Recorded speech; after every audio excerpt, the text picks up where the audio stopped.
The text message from the property manager flashed on my screen at 3:47 a.m. Ms. Reynolds, there's a serious situation with Sunset Haven. Please call immediately.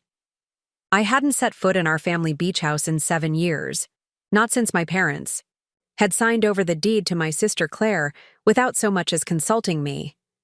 The beachfront property that had been promised to both of us since childhood was suddenly hers alone, along with all the memories it contained. Now, standing in my tiny apartment kitchen at dawn, clutching my phone with white knuckles, I had no idea that this unexpected message would unravel decades of family secrets and completely transform my life.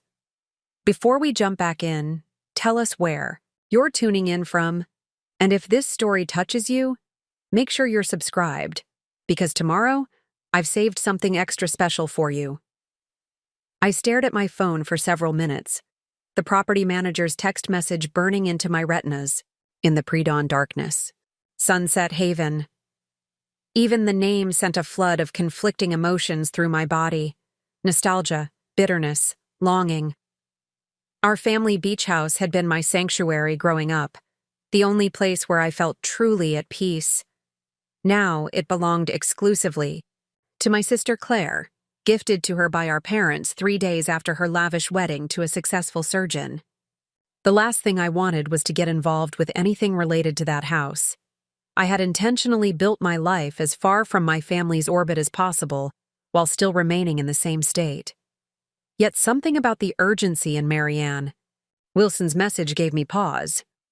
Why would the property manager be contacting me at all? My name wasn't on any documents. I had no legal connection to Sunset Haven anymore. I set my phone down and moved to the window of my modest apartment, looking out at the city slowly coming alive with morning light. 7 years had passed since I'd received that brief, devastating call from my mother. "We've decided to give the beach house to Claire," she had said matter-of-factly, as if informing me about a change in dinner plans rather than shattering a lifelong promise. She and Robert need somewhere for weekend getaways, and with their children coming soon, it just makes practical sense.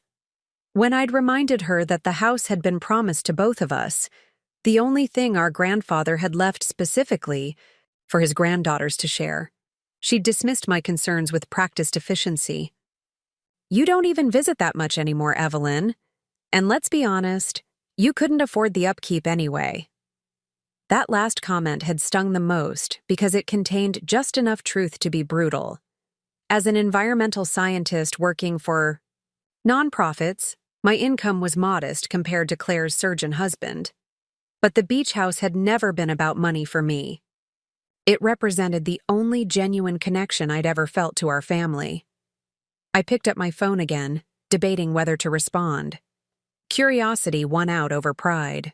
I typed a brief message. "This is Evelyn Reynolds. What's happening with the house?" The response came almost immediately, despite the early hour. "Significant storm damage last night. Insurance requires all family members to be notified.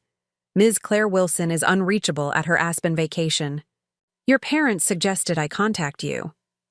My first instinct was to laugh bitterly. Of course they'd throw this problem to me when Claire was unavailable. That was the family pattern. Claire received the privileges, and I handled the problems when those privileges became inconvenient. "I'm not a legal owner," I wrote back. "You should keep trying Claire." Another immediate response. "The documentation I have lists you as secondary emergency contact. The situation requires immediate attention, extensive water damage, structural concerns, historical items at risk." Historical items. My grandfather's library, his collection of maritime maps and artifacts. The thought of those treasures being damaged sent a surge of panic through me that overrode my resentment. Whatever my feelings about my family, I couldn't let my grandfather's legacy be destroyed. "I'll drive down this morning," I replied, already, mentally rearranging my work schedule. 3 hours at most. "Thank you, Ms. Reynolds. I'll meet you there. The security code is still the same." The fact that they'd never bothered to change the code in 7 years was both convenient and somehow insulting, as if they'd been so certain I would never return uninvited. I called my boss at the Coastal Conservation Project, grateful that Susan had always been understanding about family emergencies, though I'd rarely needed to use that particular excuse. "Take whatever time you need," Susan said. "The red tide. Mapping can wait a few days." As I threw clothes into an overnight bag, I tried to prepare myself emotionally for returning to Sunset Haven. The 3-story beachfront house had been built by my grandfather in the 1960s, a stunning example of mid-century architecture with walls of glass facing the ocean. I had spent every summer there until college, cataloging seashells with my grandfather, learning to identify coastal birds, and helping him organize his extensive library of oceanography texts and historical maps. Claire had always been less interested in the house itself than in the social opportunities it provided.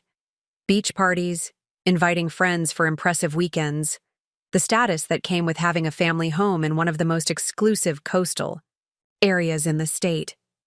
I grabbed my emergency credit card, the one I kept for genuinely unexpected situations, and headed to my car, a practical 10-year-old hybrid that stood in stark contrast to Claire's collection of luxury vehicles.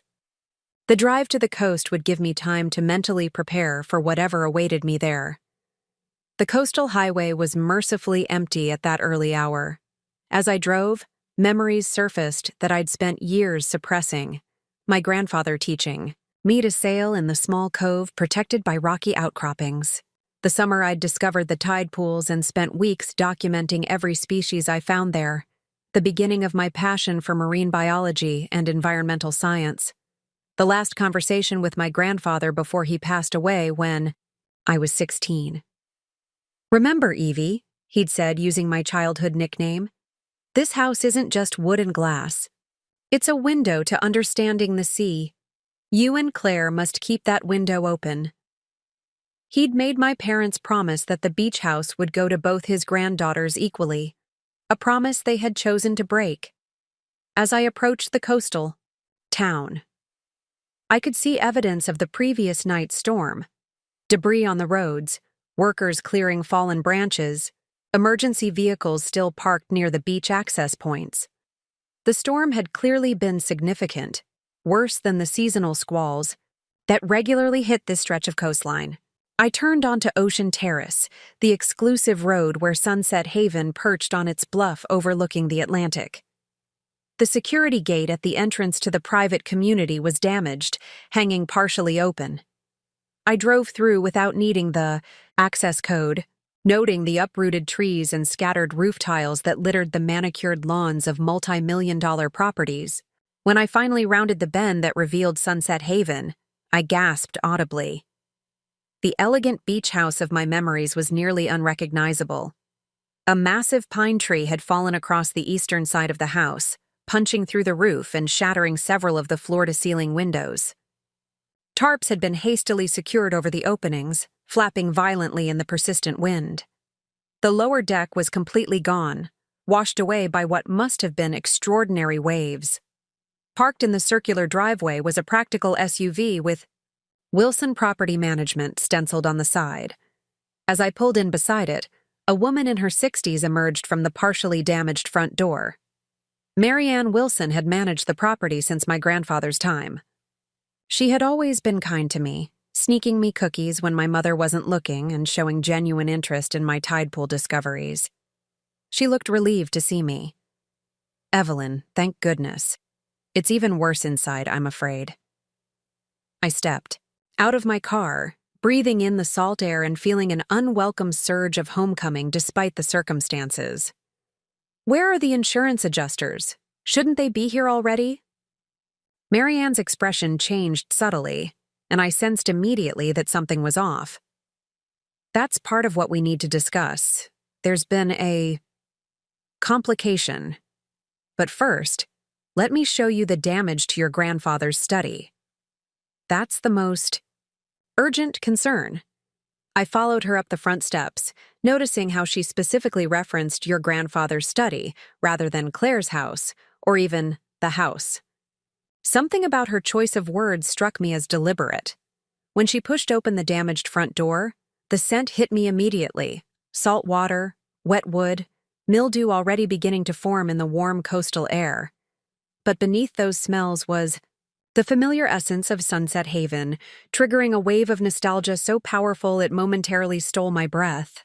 "Watch your step," Marianne cautioned as we made our way across the water-damaged entryway.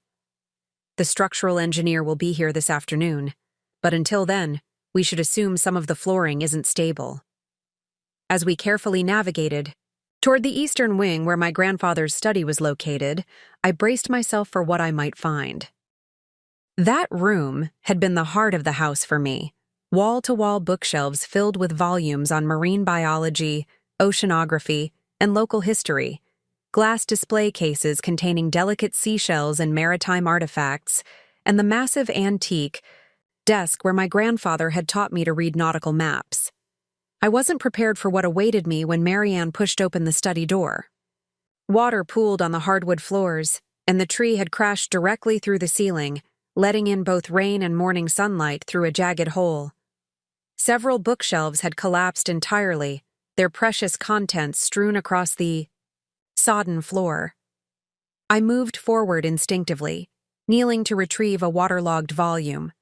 My grandfather's prized first edition of Rachel Carson's The Sea Around Us. My throat tightened as I gently placed it on a dry surface, knowing the damage was likely irreversible. "Most of it can be saved if we act quickly," Marianne said, watching me carefully. "But there's something else you need to see, something the storm revealed." There was an odd note in her voice that made me look up sharply. "What do you mean?" Instead of answering, she led me to my grandfather's desk, which had been partially crushed by a fallen beam. The antique roll top had split open, and inside, revealed by the damage, was a hidden compartment I'd never known existed. "I found this when I was assessing the damage," Marianne said, handing me a sealed envelope that had been protected inside the secret space. "It has your name on it."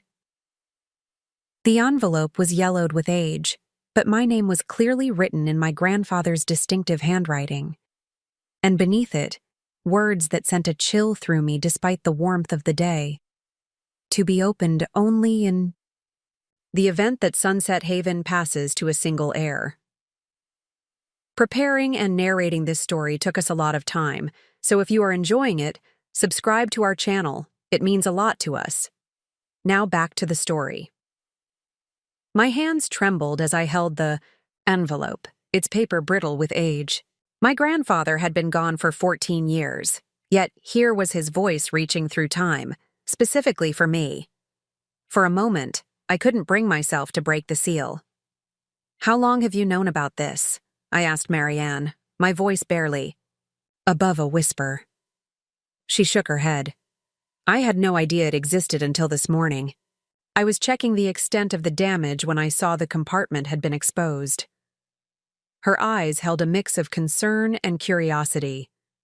"Whatever it is, he clearly meant for you to have it under these exact circumstances." With careful fingers, I broke the seal and extracted several pages of my grandfather's distinctive stationery, along with what appeared to be legal documents. The letter on top was dated just 3 months before his death. "My dearest Evelyn, if you're reading this, then what I feared has come to pass. Sunset Haven has been given to only one of my granddaughters, against my explicit wishes. I know your parents well enough to suspect which granddaughter that would be, and my heart aches thinking of your disappointment. Claire is much like your mother, practical, socially conscious, and focused on appearances. You, my Evie, are a Reynolds through and through, with the sea in your blood and curiosity in your soul. I've watched you grow into a thoughtful young woman who values knowledge and conservation over status. I've seen how you cherish this house not for its monetary value, but for the connection it gives you to the natural world. This is why I must now share a truth I've kept hidden, even from your parents. Sunset Haven holds more than family memories. It guards a legacy that requires a steward who understands its true value. Enclosed, you'll find legal documentation that may surprise you. When I purchased this property in 1965, I established a conservation trust that supersedes standard inheritance procedures. This trust contains specific conditions that the current generation may have overlooked, either deliberately or through negligence. The most crucial condition: if Sunset Haven is ever transferred to a single heir rather than shared equally between my granddaughters, a secondary provision activates, transferring controlling interest to the Ocean Conservation Foundation, with lifetime tenancy rights reserved for the granddaughter who was excluded. In simpler terms, if your parents gave the house to Claire alone, they've inadvertently triggered a legal mechanism that grants you permanent residence rights and places the property under conservation protection that cannot be overridden by its nominal owner. I didn't create this mechanism to cause family strife, but to ensure that Sunset Haven would always remain what it was intended to be: a place of learning, conservation, and connection to the sea. I've observed both my granddaughters closely. While I love you equally, I recognized early that you would be the one to carry forth this vision, regardless of your sister's merits in other areas. The accompanying documents should be taken to Howard Blackwell at Atlantic Coast Legal Services. He has held copies in escrow and will know exactly how to proceed. Move quickly, Evie. The trust provisions include protection for the ecological systems surrounding the property, systems that may be at risk if development plans have been made. Remember that this isn't about choosing one granddaughter over another.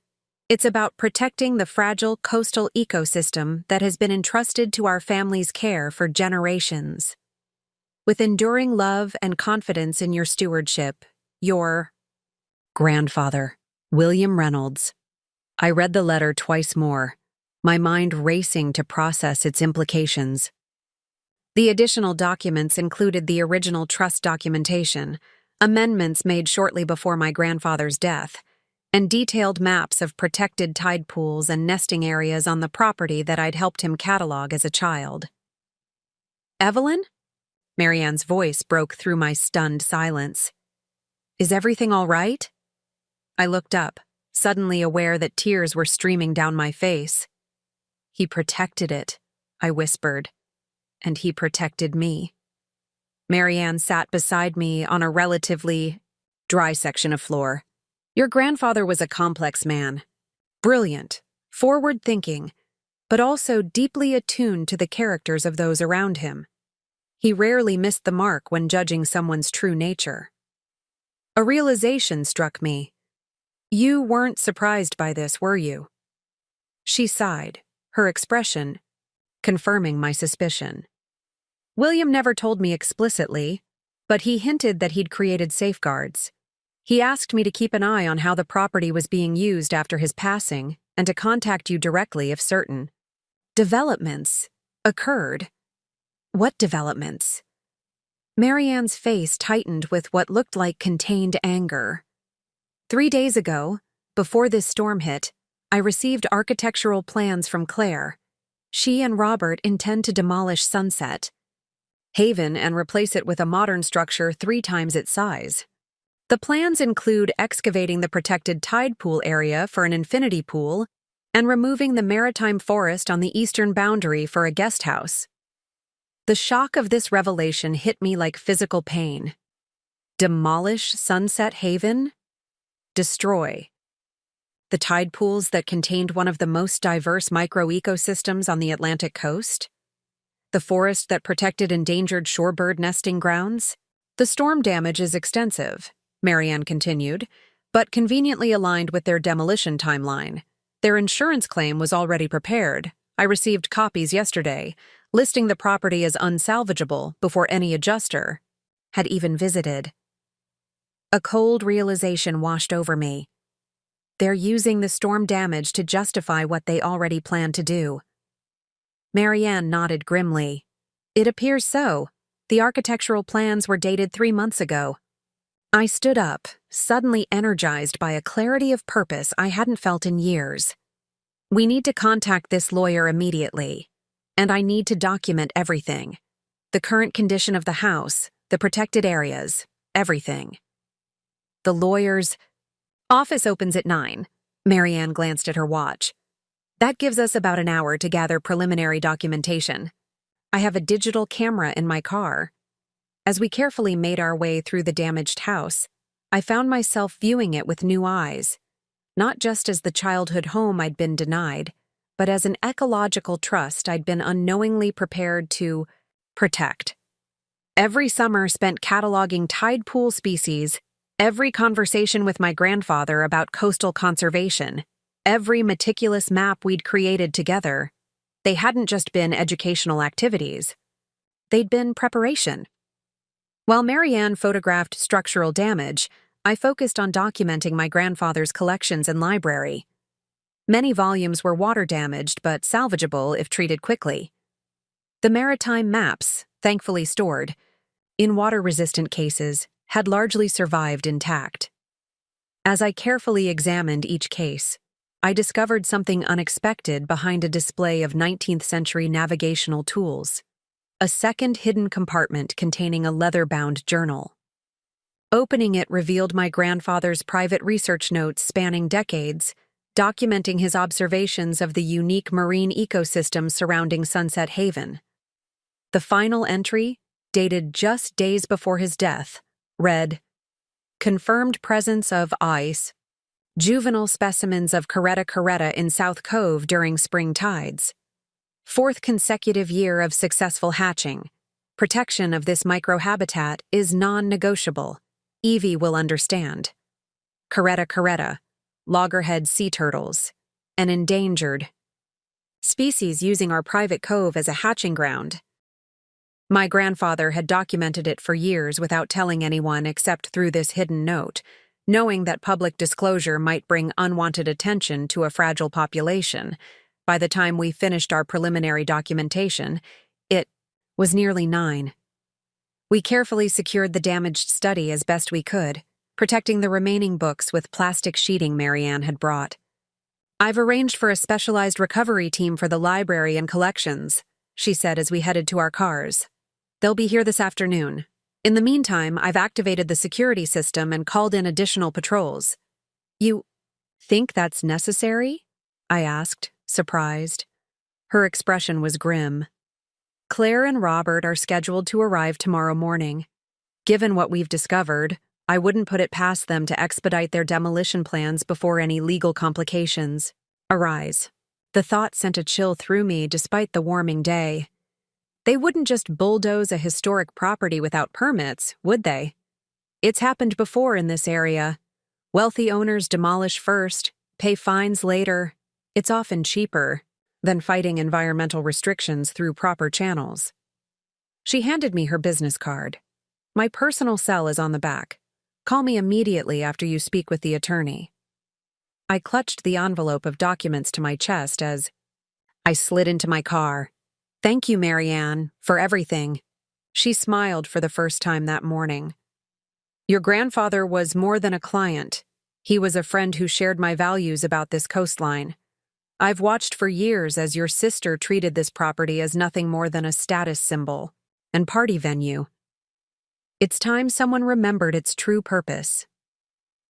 As I drove toward Atlantic Coast Legal Services in the nearby town of Pelican Bay, my mind raced with conflicting emotions. Grief for the damage to my grandfather's beloved home, warred with rising determination to protect his legacy. 14 years after his death, I finally understood why he'd spent so many hours teaching me about coastal ecosystems, why he'd insisted I learn about conservation easements and land trusts, while Claire focused on tennis lessons and social connections. He'd been preparing me for this moment, not just to inherit a house, but to safeguard something far more precious. The law offices were housed in a converted Victorian building on Pelican Bay's historic Main Street. As I entered the wood-paneled reception area, I gave my name and asked for Howard Blackwell. The receptionist's eyes widened slightly. "Mr. Blackwell is semi-retired now, but—" She reached for her phone, only to be interrupted by the appearance of an elderly gentleman in the doorway to the inner offices. "Did I hear someone asking for me?" he inquired, before his gaze fell on me. He stopped abruptly, his expression shifting to one of astonishment. "Good heavens! You're William's granddaughter. Evelyn, isn't it? You have his eyes." Yes, sir, I confirmed, momentarily taken aback. You recognize me? He smiled, the corners of his eyes crinkling. Your grandfather kept photos of you and your sister on his desk during every meeting we ever had. But more importantly, he described you so vividly I feel I already know you. He gestured toward his office. I believe we have important matters to discuss. As I followed him down the hallway, clutching my grandfather's documents, I felt something shift within me, a sense of stepping into a role I'd been destined for all along, one that had been waiting patiently for me to claim it. Howard Blackwell's office felt like stepping into another era, leather-bound law books lining mahogany shelves, a massive oak desk worn smooth by decades of use, and windows overlooking Pelican Bay's historic harbor. He gestured for me to take a seat in one of 2 leather chairs positioned before his desk. I've been waiting for this meeting for 14 years, he said, settling into his chair with the deliberate movements of someone who'd recently celebrated his 80th birthday. Though I confess, I'd begun to wonder if it would ever happen. I carefully placed my grandfather's documents on the desk between us. I only found these this morning. The storm damaged Sunset Haven, exposing a hidden compartment in my grandfather's desk. Howard nodded slowly, unsurprised. William always did have a flair for the dramatic. He could have simply left these with me to deliver to you, but he wanted you to discover them under the right circumstances, when you were truly ready. Ready for what, exactly? I asked, still trying to process everything I'd learned in the past few hours. Instead of answering directly, Howard opened a drawer and removed a thick file labeled Reynolds Coastal Trust. He placed it beside my grandfather's documents. William established this trust in 1965, the same year he purchased the property. It was revolutionary for its time, one of the first private conservation easements on the eastern seaboard, designed specifically to protect marine ecosystems rather than just scenic views. He opened the file, revealing maps nearly identical to those I'd helped my grandfather update during our summers together. The original trust designated the entire property, not just the house but the surrounding dunes, maritime forest, and tidal zones, as protected habitat. When your mother was a child, William amended the trust to allow for a single-family residence, but with strict limitations on size, location, and environmental impact. Howard turned several pages, continuing his explanation. When your mother married and had children, you and Claire, William made further amendments. He was determined that Sunset Haven would remain in the family, but only if the family remained committed to its conservation purpose. He looked up at me, his expression serious. The final amendment, made 3 months before his death, is what brings us here today. William knew your parents well, their priorities, their values, their relationship dynamics. He anticipated that despite his explicit instructions for the property to be shared equally between his granddaughters, they might eventually disregard his wishes. Which they did, I confirmed, a familiar bitterness creeping into my voice. Despite my efforts to remain composed, Howard nodded grimly. Unfortunately, yes. And in doing so, they triggered what William called the preservation clause, a legal mechanism that fundamentally changes the ownership structure of Sunset Haven. He handed me a document from his file, pointing to a section highlighted in yellow. Under normal circumstances, the property would have remained private residential property owned jointly by you and your sister, with conservation easements preventing development beyond certain strict parameters. But the moment your parents transferred sole ownership to Claire, this clause activated. I read the highlighted section, my heart racing as I grasped its implications. The language was complex legal terminology, but its effect was clear. If the property was ever transferred to a single heir, exclusive control would revert to the Reynolds Coastal Trust, with the Ocean Conservation Foundation as primary trustee, and the excluded heir, me in this case, granted permanent tenancy rights and a position as on-site conservation director. So what does this mean in practical terms? I asked, trying to process the information. Howard smiled for the first time.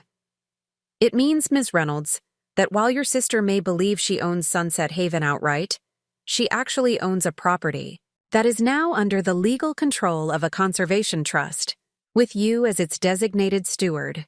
She cannot sell it, develop it, or substantially alter it without approval from both the trust board and you personally.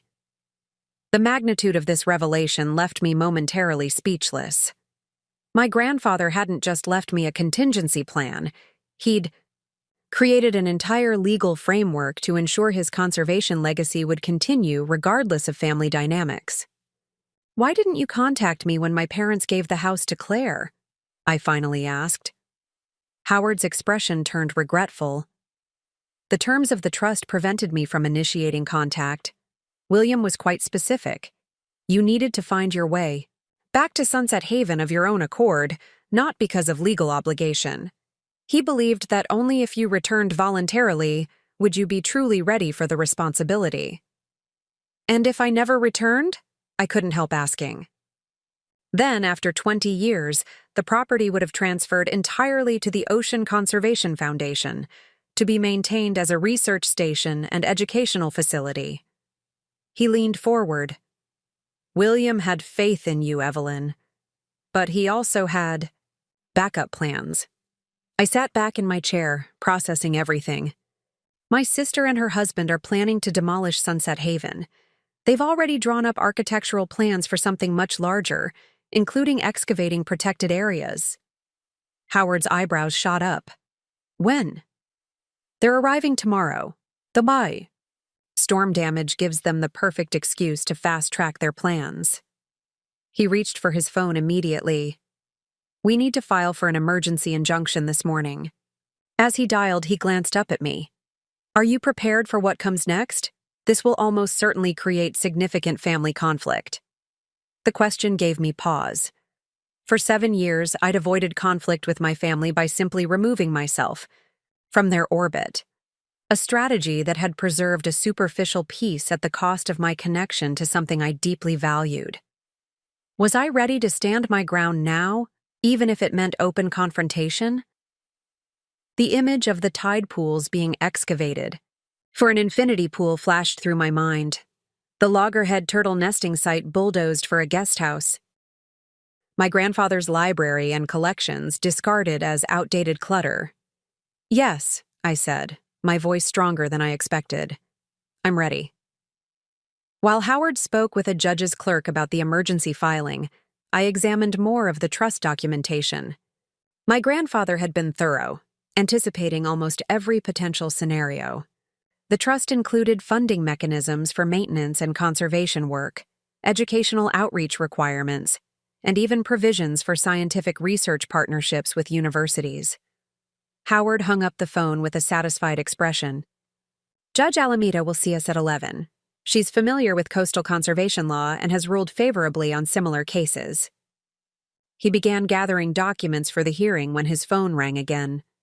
After a brief conversation, his expression turned grave. That was my assistant. She just received notice that demolition permits for Sunset Haven have been filed for expedited approval due to storm-related structural damage presenting imminent danger. The hearing is set for tomorrow morning. Cold dread washed over me. Tomorrow? That's impossibly fast. Not if you have connections on the planning board, Howard said grimly, which, if I recall correctly, Robert's father does. The realization that my sister and brother-in-law were actively working to destroy Sunset Haven before anyone could stop them ignited something fierce within me. This wasn't just about a house anymore, or even about family betrayal. It was about protecting an irreplaceable ecological treasure from those who saw it only in terms of status and financial value. What do we do? I asked, already reaching for my phone to call Marianne. We fight on multiple fronts, Howard replied with the calm assurance of someone who'd faced similar battles before. The emergency injunction this morning should temporarily halt any demolition, but we also need to formally register the trust's claim immediately, and most importantly, you need to physically secure the property. He fixed me with a serious gaze. Evelyn, as of this moment, you are legally the on-site conservation director of the Reynolds Coastal Trust. That gives you authority to control access to the property for conservation purposes. The implications were clear. You're saying I should move in today. Precisely. Possession is powerful in these situations. Once you're established on the property in your official capacity, it becomes much more difficult for anyone to force action against the trust's interests. As Howard continued preparing for our court appearance, I called Marianne to update her on the developments. She wasn't surprised by the expedited demolition permit application. I've already seen surveyors on the property marking areas for excavation, she confirmed. They arrived less than an hour after you left. My heart raced with urgency.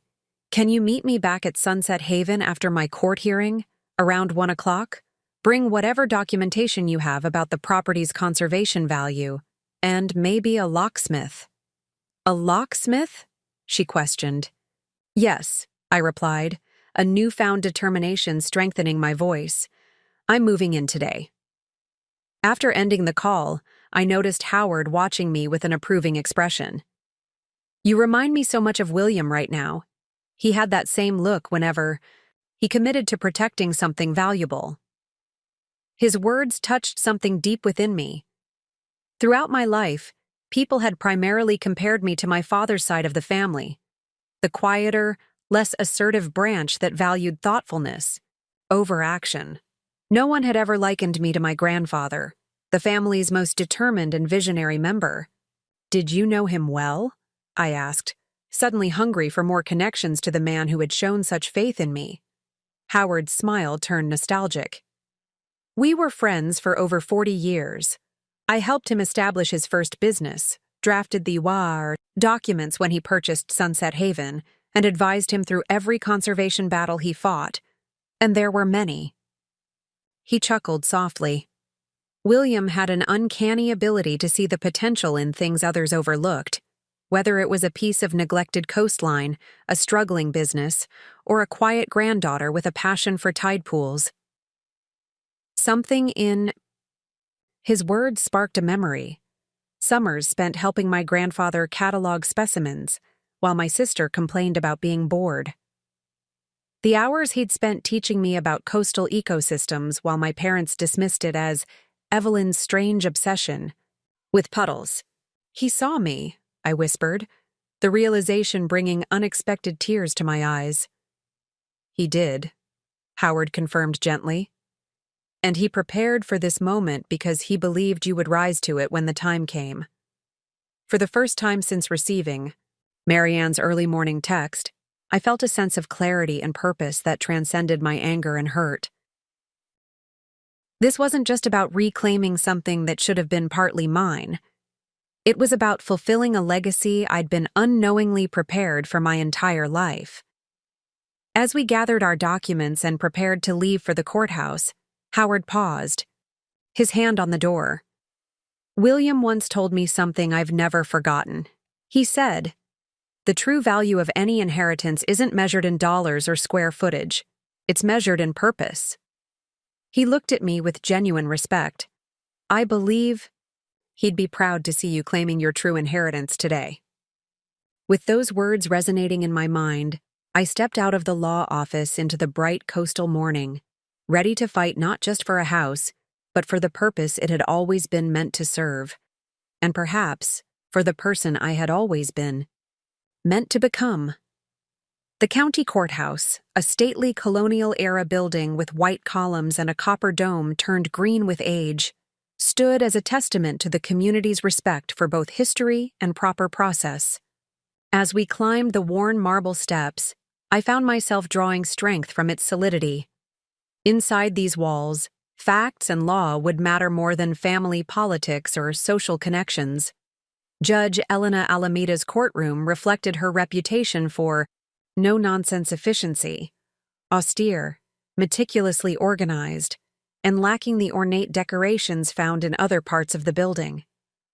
The judge herself, a woman in her early 60s with silver-streaked black hair pulled into a tight bun, studied our emergency filing with intense concentration while we waited in respectful silence.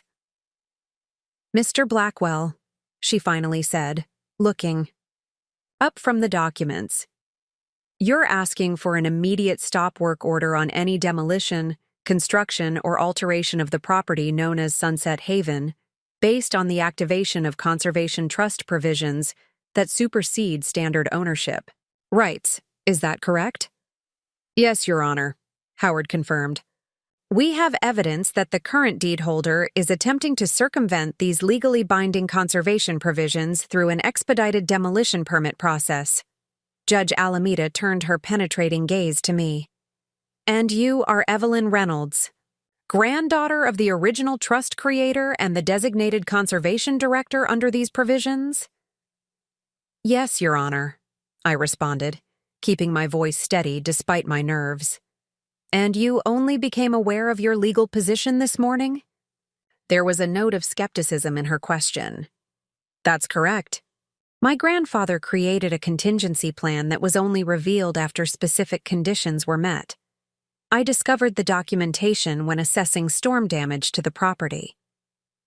Judge Alameda tapped her pen thoughtfully against her desk. "These are unusually dramatic circumstances, Mr. Blackwell." Howard nodded in acknowledgement. "William Reynolds was an unusual man, Your Honor, but his legal foresight was impeccable. The conservation easements and trust provisions were properly filed and have remained in force continuously since 1965. The conditional clauses were reviewed by the State Environmental Protection Office at the time of their creation and deemed legally sound." The judge turned her attention back to the documents, reading carefully for several more minutes. The courtroom remained silent except for the occasional turning of pages and the distant sound of activity from other parts of the building. "I see the demolition permit hearing is scheduled for tomorrow morning," she finally said. "Surprisingly quick, given standard procedures in this county." "We believe there may be improper influence being exerted on the process, Your Honor," Howard stated carefully. Judge Alameda's expression hardened slightly. "A serious implication, Mr. Blackwell. One we don't make lightly," he assured her. "The expedited timeline alone raises significant concerns about procedural propriety." She nodded once, then turned to me again. "Ms. Reynolds, if I grant this emergency injunction, what do you intend to do with the property?" The question caught me off guard, but I answered honestly. "First, I intend to properly document and preserve the storm-damaged portions, particularly my grandfather's library and research collections. Then I plan to assume my role as conservation director by conducting a full assessment of the protected habitats, especially since we have evidence of endangered loggerhead turtle nesting sites on the property." "And you're qualified for such work?" she asked. "I hold a master's degree in environmental science with a focus on coastal ecosystems, Your Honor. I've spent the past 7 years working with various conservation organizations on habitat restoration projects." Something in Judge Alameda's expression shifted slightly. A flash of respect, perhaps, or simple satisfaction with my answer. She turned back to Howard. "The documentation appears to be in order, Mr. Blackwell. I'm granting the emergency injunction prohibiting any demolition, construction, or substantial alteration of the property known as Sunset Haven until a full hearing can be held." She made several notations on the documents before continuing. "I'm scheduling that hearing for 2 weeks from today, which should give all parties adequate time to prepare their positions." Relief washed over me. 2 weeks. Time to properly establish my legal position and document the conservation value of the property. "Additionally," Judge Alameda continued, "I'm recognizing Ms. Reynolds' position as conservation director for the Reynolds Coastal Trust, with full access rights to the property effective immediately. Mr. Blackwell, please ensure that the current deed holder is properly notified of these proceedings." "We will do so without delay, Your Honor," Howard assured her. As we left the courthouse 30 minutes later, official injunction in hand, Howard wore the satisfied expression of a man who had seen justice properly served. "First round to us," he said as we descended the courthouse steps. But this is just the beginning. Your sister and brother-in-law won't take this lying down. I know, I replied, already bracing myself for the confrontation to come. But at least now we have legal standing and time to properly prepare. Howard checked his watch. I'll file the official notifications and begin preparing for the full hearing. Meanwhile, I believe you have a property to secure. We parted ways at the base of the courthouse steps, Howard heading back to his office, and I driving toward Sunset Haven with a mixture of determination and trepidation. The official court order felt like both a shield and a declaration of war. My family would be furious, but for once their anger couldn't simply sweep away my rights or silence my voice. Marianne was waiting in the driveway when I arrived, along with an older man she introduced as Felix Cortez, master locksmith and longtime friend of my grandfather. Felix maintained all the security systems when your grandfather was alive, Marianne explained. He's the only person besides family who knows all the access points. Felix nodded solemnly. William trusted me with his security because I understood. What he was protecting went beyond just physical property. He gestured toward the ocean visible beyond the damaged house. The real treasure here isn't the building. It's what your grandfather preserved along this stretch of coast. This perspective, so aligned with my own understanding of Sunset Haven's value, brought an unexpected lump to my throat. Thank you for coming on such short notice. When Marianne called, I dropped everything, Felix replied simply. Some priorities transcend normal business considerations. While Felix began changing the locks and upgrading the security system, Marianne showed me what she'd discovered during my absence. The situation was worse than I'd initially realized. The surveyors were marking far beyond the house footprint, she explained, leading me down a path toward the protected dunes. They've tagged this entire area for excavation. I stared in horror at the small flags and stakes marking an area I knew contained delicate dune ecology that had taken decades to establish. My grandfather had spent years restoring this section after a previous owner had destabilized it with ill-conceived landscaping. They can't possibly have permits for this, I said, careful not to disturb the fragile environment as we observed from the designated pathway. They don't, Marianne confirmed grimly. But the demolition permit they're seeking tomorrow would give them initial access for site preparation, which they could expand from there. Once heavy equipment starts moving sand around, the damage becomes irreversible, permits or not. We continued our inspection, documenting every flagged area with photographs and GPS coordinates. The planned destruction extended to nearly every environmentally sensitive area on the property, exactly the ecosystems my grandfather had worked so hard to protect, and that I had helped document as a child.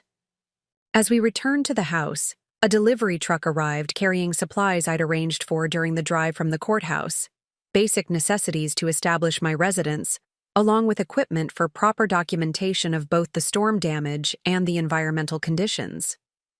You're really doing this, Marianne observed as we directed the delivery workers to bring everything inside. Moving in today. I don't have a choice, I replied, watching as waterproof storage containers were carried to the relatively undamaged western wing of the house. If I'm not physically present when Claire and Robert arrive tomorrow, they'll find some way around the injunction. By late afternoon, Felix had completed the security upgrades, installing new locks, repairing the alarm system, and adding motion-activated cameras at key points around the property. Everything's connected to your phone now, he explained, showing me the security app he'd configured. You'll be notified of any activity, and all footage is backed up to secure cloud storage. As Felix and the delivery workers departed, Marianne helped me set up a livable space in what had once been my grandfather's bedroom, the room furthest from the storm damage and with the best view of both the ocean and the approaching driveway. The restoration company will arrive tomorrow morning to begin work on the damaged sections, Marianne confirmed, making notes on her tablet. I've emphasized the priority of preserving the library and research materials. Thank you, I said, genuine gratitude in my voice. For everything. I know going against Claire couldn't have been an easy decision. Marianne looked up from her tablet, her expression serious. My loyalty was always to this property and its proper stewardship, not to whoever happened to hold the deed. Your grandfather understood that, and I believe you do too. After Marianne left, I spent the evening exploring the house that had once been my second home. Despite the storm damage, Sunset Haven retained the essential character my grandfather had cultivated, a space that existed in harmony with its natural surroundings rather than imposing upon them. The western wing, largely untouched by the storm, contained rooms that hadn't changed since my childhood. The small bedroom where I'd spent countless summer nights, walls still adorned with the seashell collection I'd started at age 8.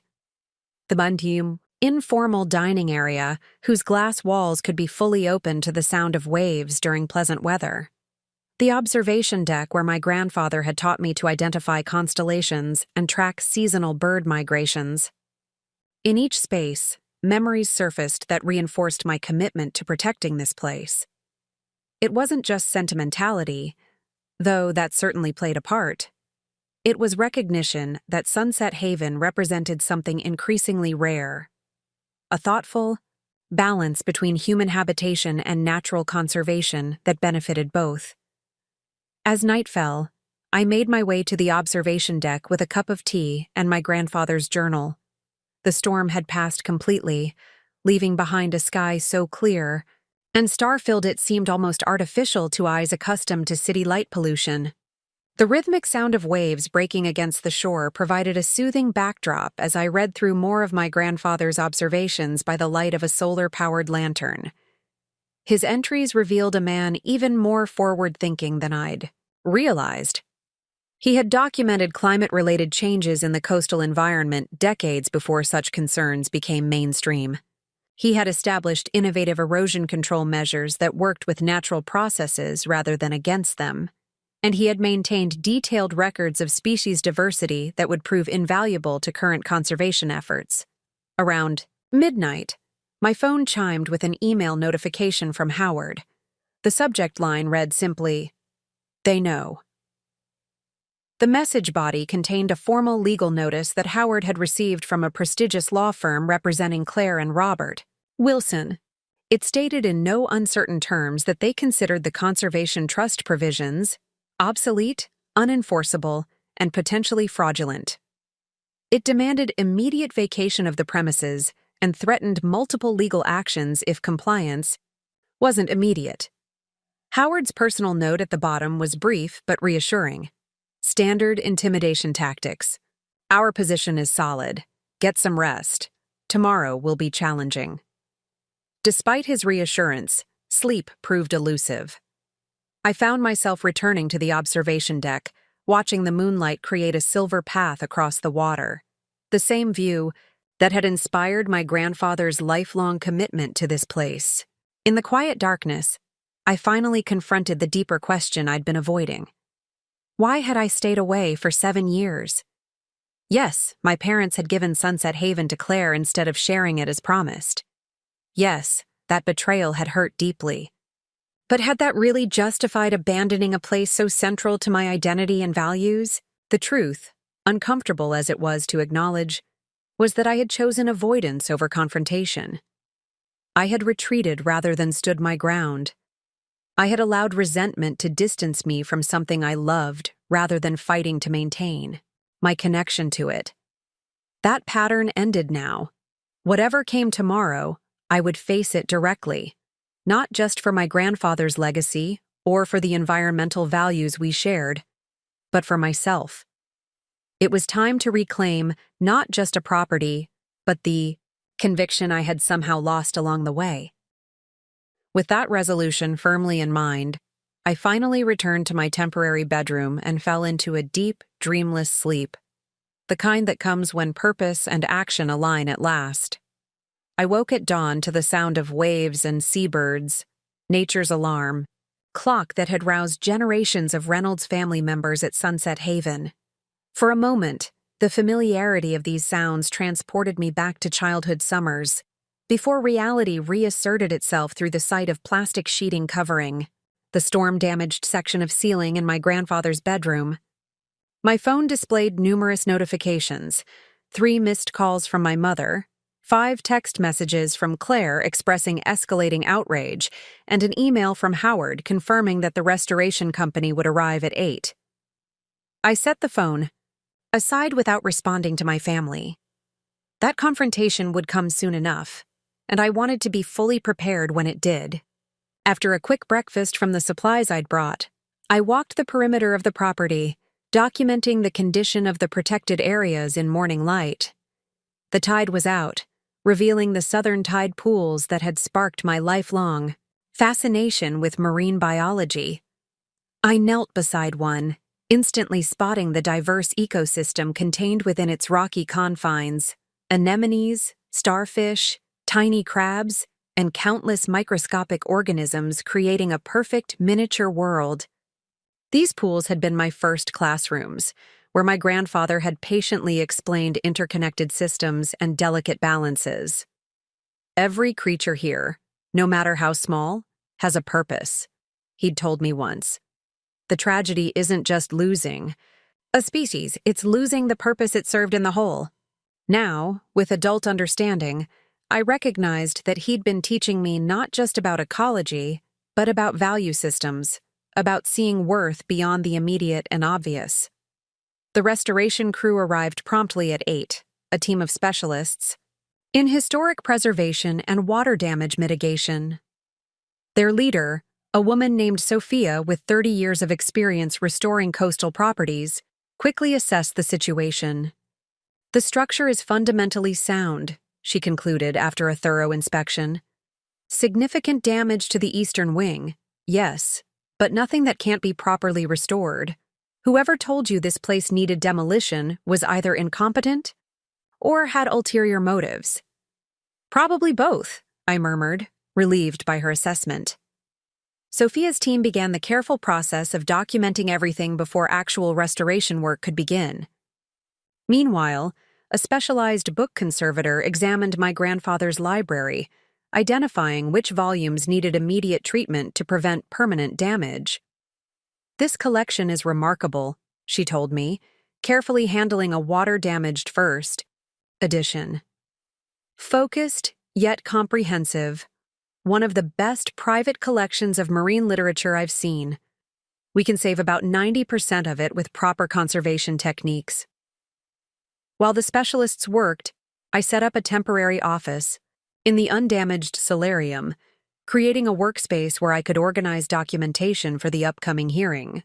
I spread out my grandfather's journals and research notes alongside current conservation regulations and my own professional credentials. The combined materials told a compelling story of multi-generational environmental stewardship that I hoped would persuade even the most development-friendly judge. At precisely 10:30, the security system alerted me to vehicles approaching. I stepped onto the front porch just as 3 cars pulled into the circular driveway: my sister's Mercedes SUV, my parents' sedan, and an unfamiliar luxury car that I assumed belonged to their lawyer. Claire was the first to emerge, her face flushed with anger beneath her perfectly styled blonde hair. Despite living in the same state, I hadn't seen my sister in person for nearly 4 years. She looked exactly as I'd expected: expensively dressed, meticulously groomed, and absolutely furious. "What the hell do you think you're doing?" she demanded, striding toward me with the confidence of someone unaccustomed to being challenged. I held up the court order before she could reach the steps. "Fulfilling my legal responsibilities as Conservation Director of the Reynolds Coastal Trust. This property is currently under an emergency injunction prohibiting any demolition or alteration." Claire stopped abruptly, genuinely shocked by my calm opposition. Behind her, my parents exchanged concerned glances as their lawyer reviewed the document I'd held up. "This is ridiculous," Claire sputtered. "Some ancient trust doesn't override my property rights. I have the deed." Actually, it does override standard ownership rights, I replied evenly. The conservation easements and trust provisions were part of the property's legal structure long before you received the deed. Grandfather made certain of that. My father stepped forward, attempting to assume his familiar role as family mediator. Evelyn, surely we can discuss this reasonably. There's no need for legal dramatics. I agree, I said, surprising him. There was no need for legal action until Claire and Robert decided to demolish Sunset Haven and destroy protected habitats for an oversized vanity project. My mother gasped at my directness, while their lawyer whispered something to Robert, who had remained strategically silent thus far. Those plans were private property, Claire snapped. You had no right. Marianne showed them to me, I interrupted.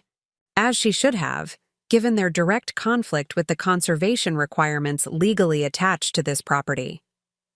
The mention of Marianne visibly angered Claire further. She's fired, effective immediately. You don't have the authority to fire her, I stated calmly. The trust does, and as conservation director, I've confirmed her position. Robert finally stepped forward, adopting the condescending tone he typically reserved for those he considered beneath his social station. This theatrical performance is unnecessary, Evelyn. We're prepared to be generous despite your interference. We can discuss a financial arrangement that would compensate you for whatever perceived slight you're nursing. His attempt to reduce principled opposition to petty grievance sparked a flash of genuine anger that I made no attempt to hide. This isn't about money, Robert. It never has been. This is about protecting something irreplaceable from people who see it only as a status symbol or real estate opportunity. My mother intervened, her voice taking on the placating tone she'd used throughout my childhood whenever I'd expressed opinions that contradicted family expectations. Darling, you're being unreasonable. Claire and Robert have the resources to maintain a property of this significance. Their improvements would only enhance its value. By destroying everything that makes it significant in the first place, I countered, gesturing toward the restoration crew visible through the doorway behind me. This house doesn't need improving. It needs proper restoration and continued conservation of the surrounding ecosystems, exactly what Grandfather intended. Their lawyer, a precisely groomed man in an expensive suit, stepped forward with the artificial patience of someone accustomed to simplifying complex matters for clients.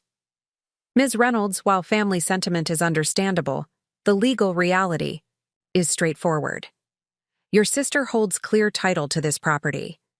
These trust provisions you're relying on were never properly integrated into subsequent deed transfers. At best, they represent an unenforceable historical curiosity. I couldn't help but smile at his confident misinformation. You might want to review the complete property records before making such assertions. Howard Blackwell has documentation, confirming that every deed transfer since 1965 has included specific reference to the binding nature of the conservation easements and conditional trust provisions. The mention of Howard's name caused visible discomfort among the opposition. His reputation for meticulous documentation and encyclopedic knowledge of coastal property law was well established. Taking advantage of their momentary uncertainty, I continued. Additionally, the trust provisions were formally registered with both the State Environmental Protection Office and the National Conservation Registry. Judge Alameda reviewed all relevant documentation before issuing the emergency injunction. The lawyer's expression shifted subtly as he reassessed the situation. Robert, sensing weakness, attempted to regain control of the narrative. This is nothing but a transparent attempt to extort a share of valuable property you have no legitimate claim to, he declared loudly.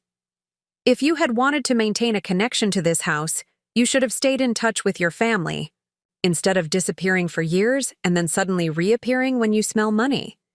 His accusation struck a nerve, not because it was accurate, but because it revealed how fundamentally he misunderstood my character and motivations. Before I could respond, a new voice entered the conversation.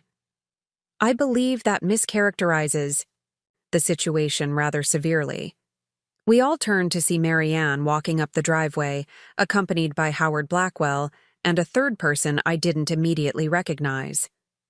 Ms. Wilson consistently maintained interest in the property's ecological significance, continuing research her grandfather initiated even after being excluded from ownership, Marianne stated firmly. I have records of her requesting environmental updates regularly throughout her absence. I stared at Marianne in surprise. While I had indeed checked on specific conservation matters occasionally over the years, I hadn't realized she'd kept formal records of these inquiries. Howard nodded in confirmation. Additionally, Ms. Wilson has maintained professional qualifications directly relevant to the property's conservation requirements, unlike the current deed holders, who have repeatedly violated existing environmental restrictions during their periodic occupancy. This was news to me. I looked questioningly at Marianne, who elaborated.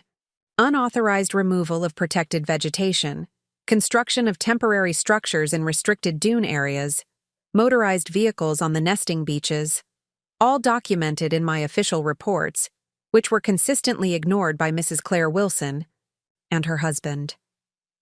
The third person, who had remained silent until now, stepped forward. These violations alone would justify trust intervention, regardless of the ownership transfer issues. Howard performed introductions. This is Dr. Elena Vasquez, Executive Director of the Ocean Conservation Foundation, an ex officio member of the Reynolds Coastal Trust Board. Claire looked stunned by this coordinated opposition. This is absurd. You're all conspiring over a house that legally belongs to me. Not quite, Dr. Vasquez corrected gently. What we're conspiring to protect is a unique coastal ecosystem that happens to include a historic house. The distinction is crucial to understanding the legal framework involved. My father, always uncomfortable with direct confrontation, attempted once more to find middle ground. Surely there's a compromise that acknowledges both Claire's ownership rights and these conservation concerns. There is, I agreed, surprising everyone again. The compromise was established by grandfather from the beginning. Maintain the house within its original footprint, preserve the protected habitats, and use the property in ways that support rather than damage the coastal ecosystem. I looked directly at Claire. You could have done all that and still enjoyed Sunset Haven. Instead, you chose to pursue demolition and massive expansion that would destroy everything that makes this place special. For the first time, uncertainty flickered across Claire's perfectly composed features. I didn't know about any protected habitats. The architect assured us all necessary permits would be obtained. Without consulting the Conservation Trust that has legal authority over those decisions, Howard pointed out. A significant oversight. Robert, sensing the conversation moving away from his preferred adversarial approach, consulted briefly with their lawyer before announcing, "This discussion is premature. We'll address all relevant legal matters at the formal hearing. Until then, we expect unimpeded access to our property." "You're welcome to access the property under the terms of the emergency injunction," I replied calmly. "No demolition, no alteration, no disruption of restoration work currently in progress, and as on-site conservation director, I'll be present during any such visits." The implication that they would need my supervision to enter a house they considered exclusively theirs visibly infuriated both Claire and Robert. But their lawyer placed a restraining hand on Robert's arm before he could escalate further. "We'll review our options and respond formally," the lawyer stated, professional mask firmly in place, despite the obvious setback to their position. As they retreated to their vehicles for a private consultation, my mother lingered behind. For a moment, I thought she might offer some word of understanding or reconciliation. Instead, she simply asked, "Why are you doing this to your sister, Evelyn? Haven't you always had enough?"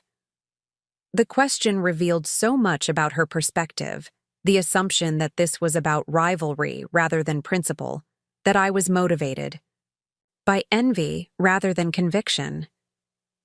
Rather than arguing, I decided to answer with complete honesty. "I'm not doing anything to Claire," I said quietly. "I'm doing something for grandfather, for this unique place he protected, and for myself. For the first time in years, I'm standing up for what I truly value instead of walking away to avoid conflict." She studied me for a long moment, perhaps seeing something in my expression she hadn't noticed before. The calm determination that came from purposeful action rather than reactive resentment. Without another word, she turned and joined the others, leaving me standing on the porch of Sunset Haven, not as an excluded family member seeking revenge, but as the rightful guardian of a legacy I was finally ready to fully accept. The confrontation with my family left me emotionally drained, but resolute.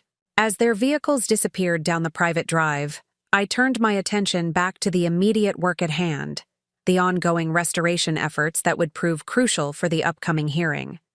Sophia, the restoration team leader, approached me with clipboard in hand.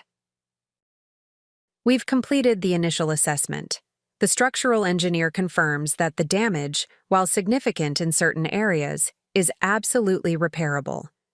The house has good bones. They built things properly in the 60s. "That's excellent news," I replied, relief evident in my voice. "How soon can you provide a detailed report documenting that conclusion?" "By tomorrow afternoon," she confirmed, "complete with structural analysis, photographic evidence, and comparative costs of restoration versus demolition. Spoiler alert, proper restoration is substantially less expensive than the demolition and new construction they were planning." This information would be invaluable for the hearing. The economic argument would complement the environmental and historical ones, creating a comprehensive case for preservation. Dr. Vasquez, who had remained behind after my family's departure, joined our conversation. "I've spent the morning examining the dune ecosystem and tide pools. The biodiversity here is remarkable. Several species that have declined dramatically elsewhere on the coast are thriving in these protected microhabitats." She handed me a small digital camera displaying close-up photographs of tiny organisms I immediately recognized from my childhood explorations. "This particular amphipod species has been documented in your grandfather's research notes from the 1970s through the early 2000s. The population here appears stable while it has vanished from 87% of its previously recorded Atlantic coastal habitats. The continuous documentation will be persuasive evidence for the conservation value," Howard noted, joining us on the porch. "Few private properties have 50 years of consistent ecological data demonstrating successful preservation. This collaborative energy, experts from different fields united by shared purpose, created a palpable sense of momentum. For the first time since discovering my grandfather's hidden letter, I felt genuine optimism about our chances of success." Howard checked his watch before continuing. "I need to return to the office to prepare our formal response to their legal positions, but before I go..." He pulled a folder from his briefcase. "Here are copies of the Trust Board's official recognition of your position as Conservation Director, including authorization for necessary expenditures related to property restoration and habitat protection." I accepted the documents with a mixture of gratitude and trepidation. This is a significant responsibility. One your grandfather believed you were uniquely qualified to handle, Howard reminded me. Not just because of your professional background, but because of your character. After Howard and Dr. Vasquez departed, I returned to my improvised office to organize the growing collection of supporting documentation. Marianne joined me, bringing lunch she'd picked up from a local seafood restaurant I'd loved as a child. "Your family's reaction was exactly what I expected," she observed as we ate. "They've never understood what makes this property truly valuable." I nodded, recalling countless family gatherings where my parents and sister had treated Sunset Haven as merely an impressive setting for social events, rather than a unique environmental treasure. They've always seen the house as a status symbol, not a stewardship responsibility. Your grandfather understood that distinction, Marianne said. It's why he created such elaborate legal protections. He knew that without them, Sunset Haven would eventually become just another oversized beach mansion with manicured lawns and no ecological significance. The afternoon passed in a flurry of productive activity. The book conservator began the delicate process of salvaging water-damaged volumes from my grandfather's library. Specialists photographed and cataloged artifacts from his study. The structural restoration team stabilized damaged areas and began removing debris. Around 4 o'clock, my phone rang with a number I didn't recognize. It was Patricia Reynolds, my grandfather's younger sister, my great-aunt whom I hadn't spoken to in almost a decade. "Evelyn," she said when I answered, her voice carrying the slight southern accent that had faded from the rest of the family. "I hear you're finally taking a stand about William's house." The phrasing caught me off guard. News travels fast. In this family? Like wildfire. There was a hint of amusement in her voice. "Your mother called me in a state of absolute indignation. Said you'd staged some kind of legal coup and were holding the beach house hostage." Despite everything, I couldn't help but laugh at this characterization. Not exactly how I'd describe enforcing my grandfather's legally established conservation trust. "I should hope not." Aunt Patricia's tone turned more serious. "William would be proud of you, Evelyn. He worried, you know, that his conservation work wouldn't continue after he was gone. That the family had lost the connection to the land and sea that defined earlier generations." Her words touched something deep within me. "I didn't know he talked to you about that." "Oh, constantly during his final years." I could hear the smile in her voice. "William and I were always the odd ones out at family gatherings, more interested in tide pools than cocktail parties. He showed me the trust documents, explained his contingency plans. I've been waiting years for someone to finally trigger them." This revelation stunned me. "You knew about the conservation trust provisions all along?" "Of course I did." "Who, do you think, helped William design them?" "Howard Blackwell handled the legal aspects, but the conservation framework came from our discussions." She paused before continuing. "I've spent 50 years as a marine biologist, Evelyn. Did you think your interest in environmental science was coincidental?" I sat down, processing this new information. My career path, which my parents had always treated as a peculiar deviation from family norms, was actually a continuation of a Reynolds tradition I hadn't known existed. "Why didn't you tell me this before?" I asked, not accusingly, but genuinely curious. "Some discoveries need to be made independently to have real meaning," she replied. "If I had pushed you toward marine biology because of family history, would it have become your genuine passion? Or would it have felt like another family expectation to either meet or rebel against?" Her wisdom struck me forcefully. By allowing me to find my own path, she and my grandfather had ensured my commitment came from authentic connection rather than obligation, a principle that extended to my current situation with Sunset Haven. "I'm calling for 2 reasons, Aunt," Patricia continued. "First, to offer my complete support. I'll testify at the hearing about William's conservation intentions if needed. And second, to invite you to dinner tomorrow evening. I have something to share that might help your case." I accepted both offers gratefully before ending the call, feeling a renewed sense of purpose and an unexpected family connection I hadn't realized existed. The Reynolds family was more complex than the simple narrative I'd constructed, with branches that extended beyond the immediate relatives who had dominated my understanding of family identity. As evening approached, I took a break from documentation, worked to walk the property at low tide. The western beach revealed a stretch of sand where loggerhead turtle tracks had been recorded in my grandfather's journals.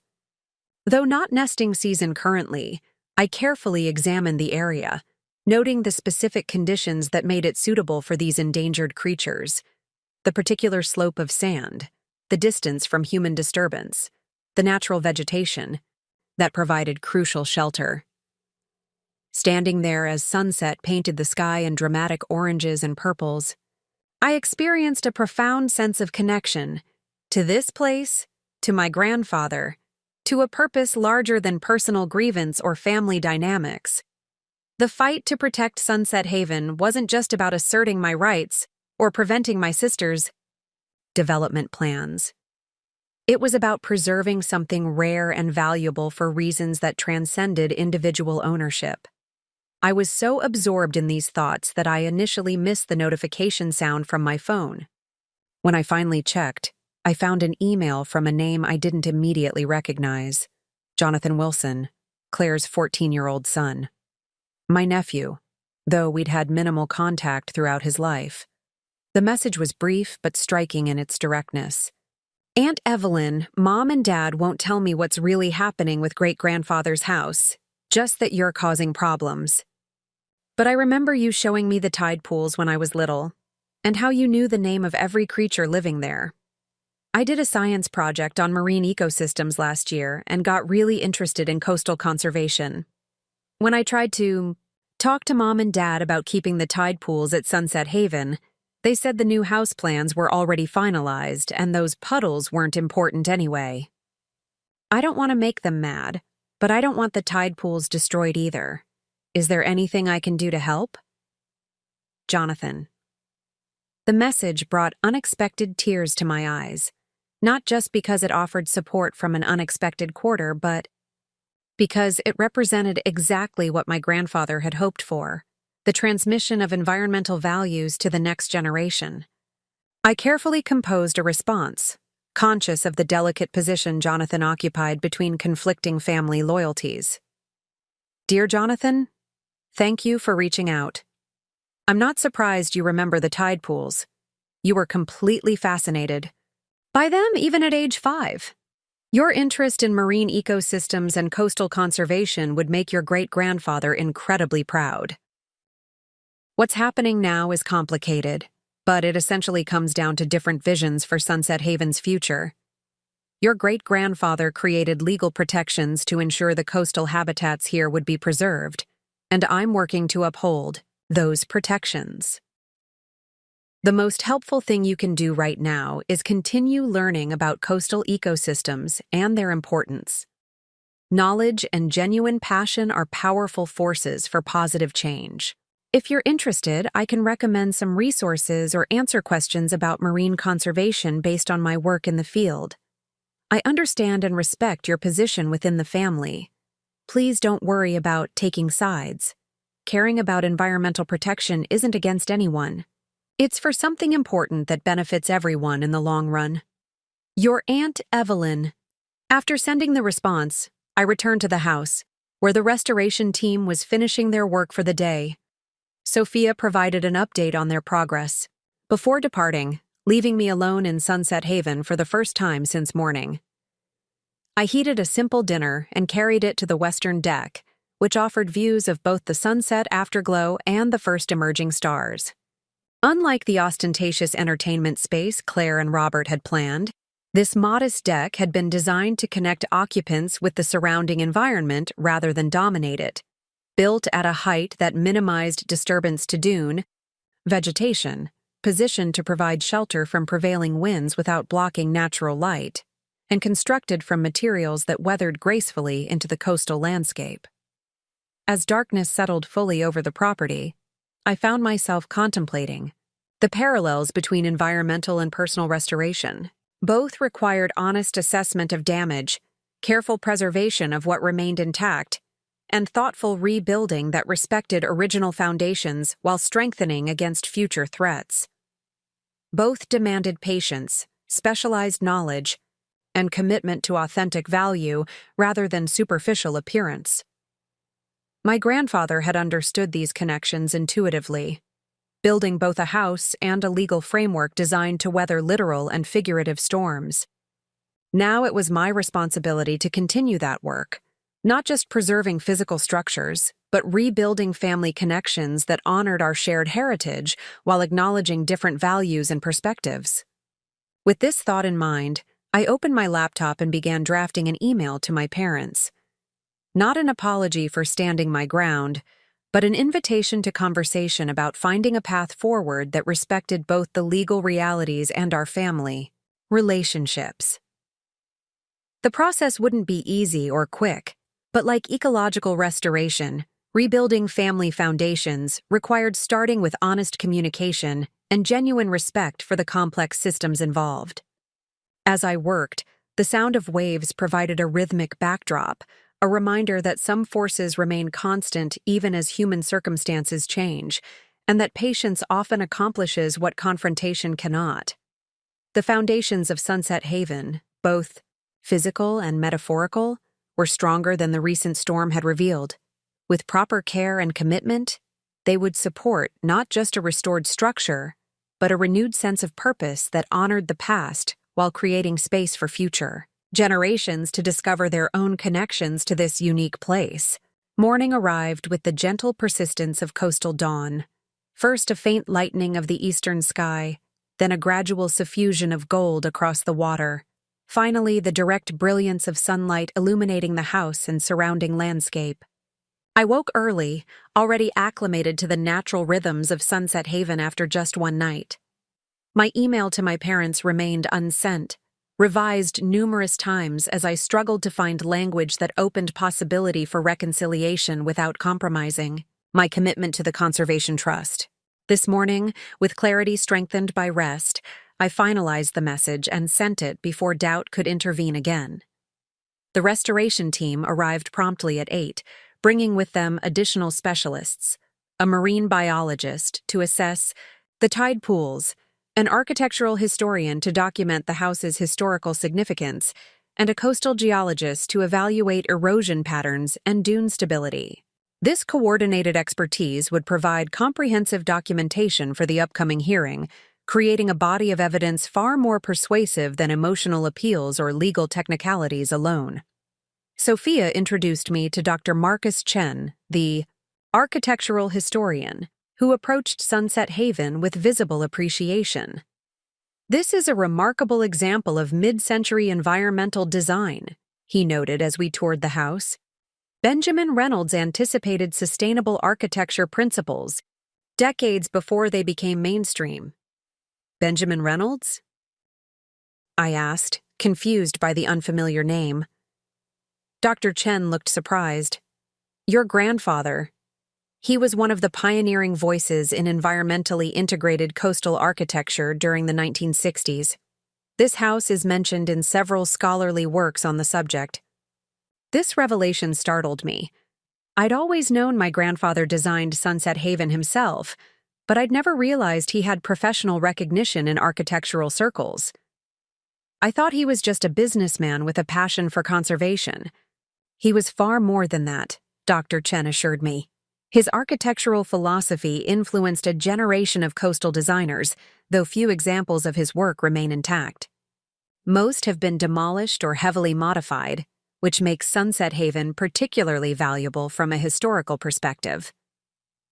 Another piece of my grandfather's legacy I hadn't fully appreciated, another dimension of value that Claire and Robert would have casually destroyed in pursuit of contemporary excess. I made a note to incorporate this historical significance into our presentation for the hearing.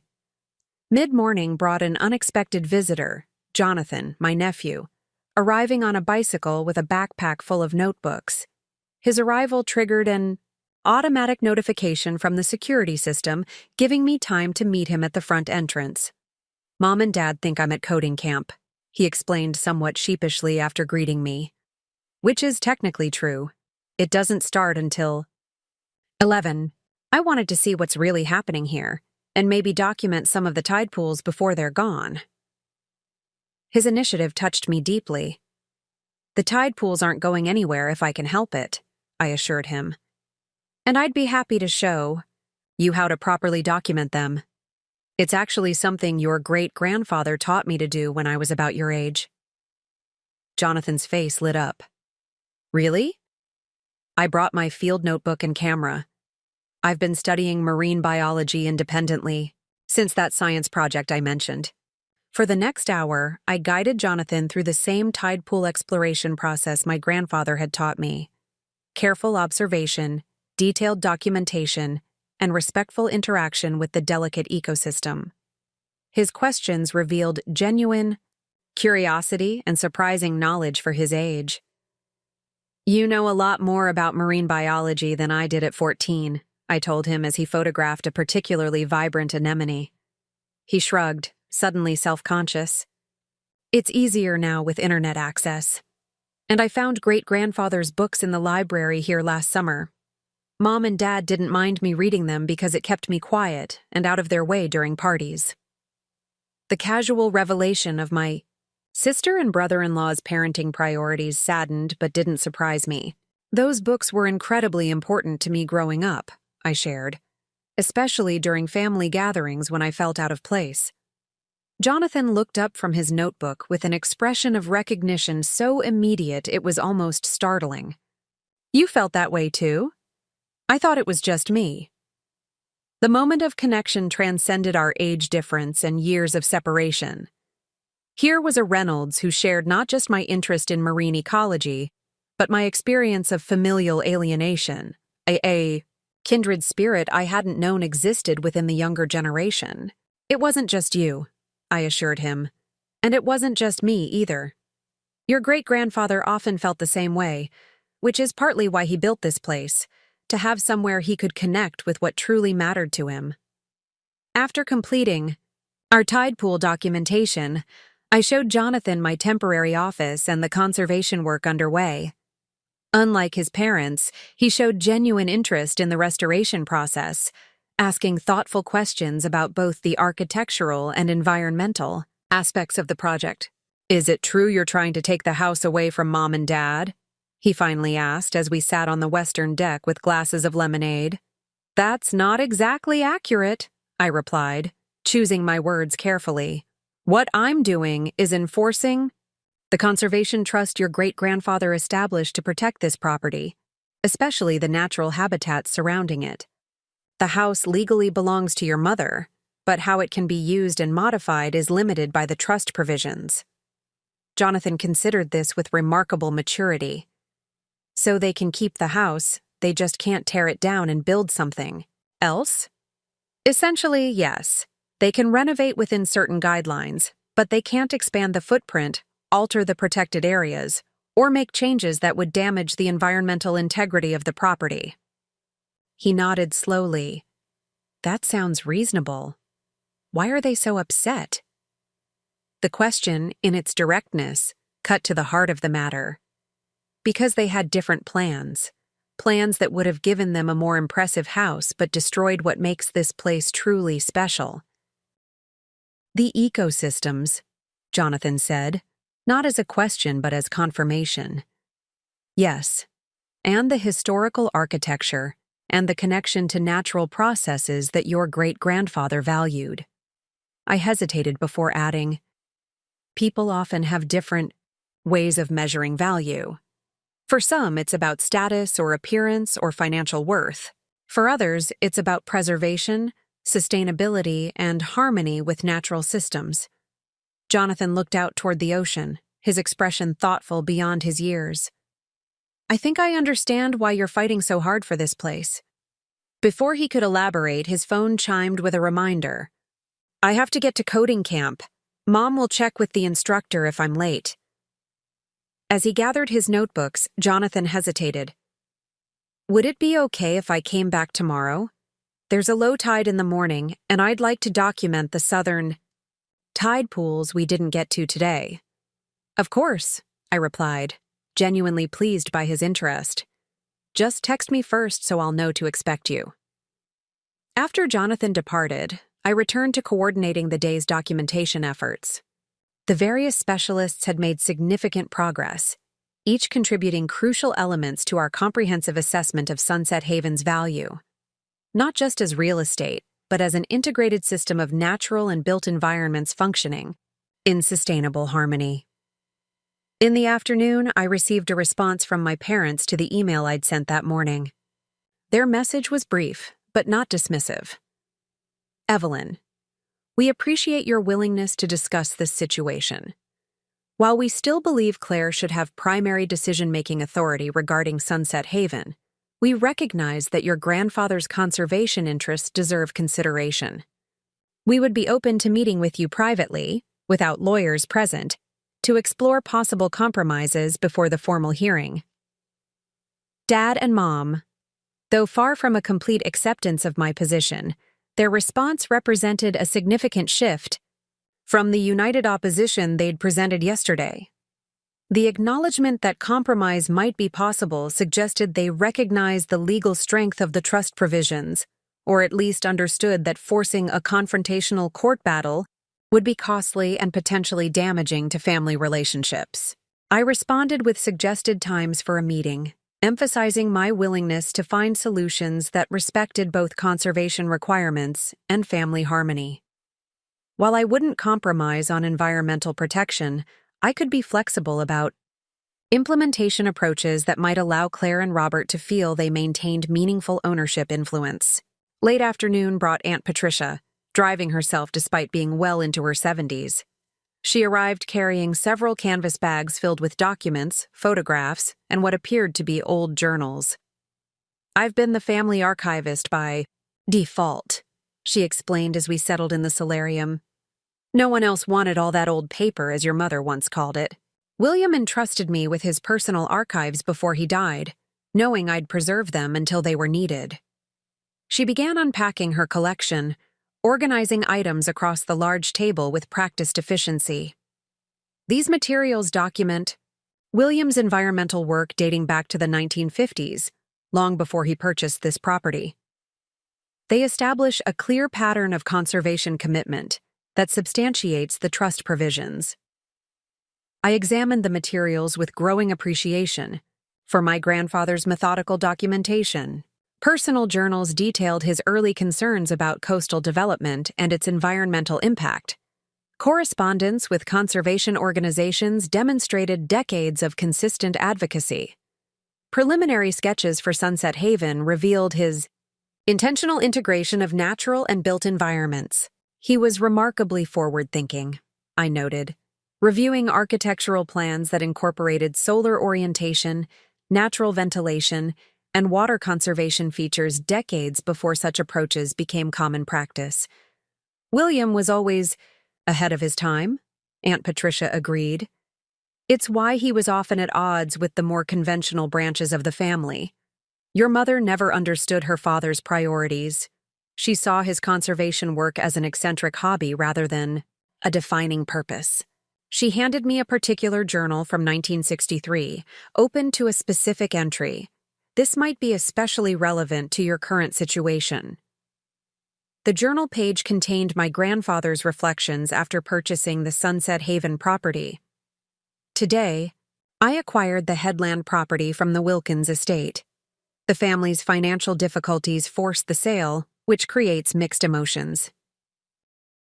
Their misfortune has enabled my conservation plan, yet I can't help but recognize the painful parallel with developments elsewhere along this coast. Natural treasures changing hands due to economic pressures, usually with destructive results. My intention is different. Where others see prime real estate for maximum development, I see a rare intact coastal ecosystem worth preserving. The modest home I envision will demonstrate that human habitation need not destroy natural integrity, that we can belong to a place without diminishing it. I am establishing legal protections that will outlast my lifetime, ensuring this small piece of coastline maintains its ecological function regardless of who holds the deed in future generations. Some might view this as excessive restriction on private property rights, but I see it as necessary stewardship of something that transcends individual ownership. This land does not truly belong to me, nor will it belong to my descendants in any absolute sense. We are temporary caretakers of systems that existed long before us and must continue long after. If I can instill this understanding in my family, I will consider my life's work successful regardless of other achievements or failures.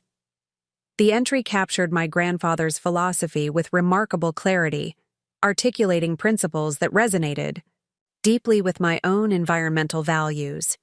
More importantly for our legal case, it established his intent regarding the property decades before the current dispute. There's more, Aunt Patricia said, producing a small leather-bound volume.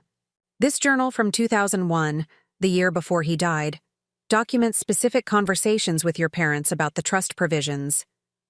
This information could prove crucial. He discussed the conservation requirements with them directly?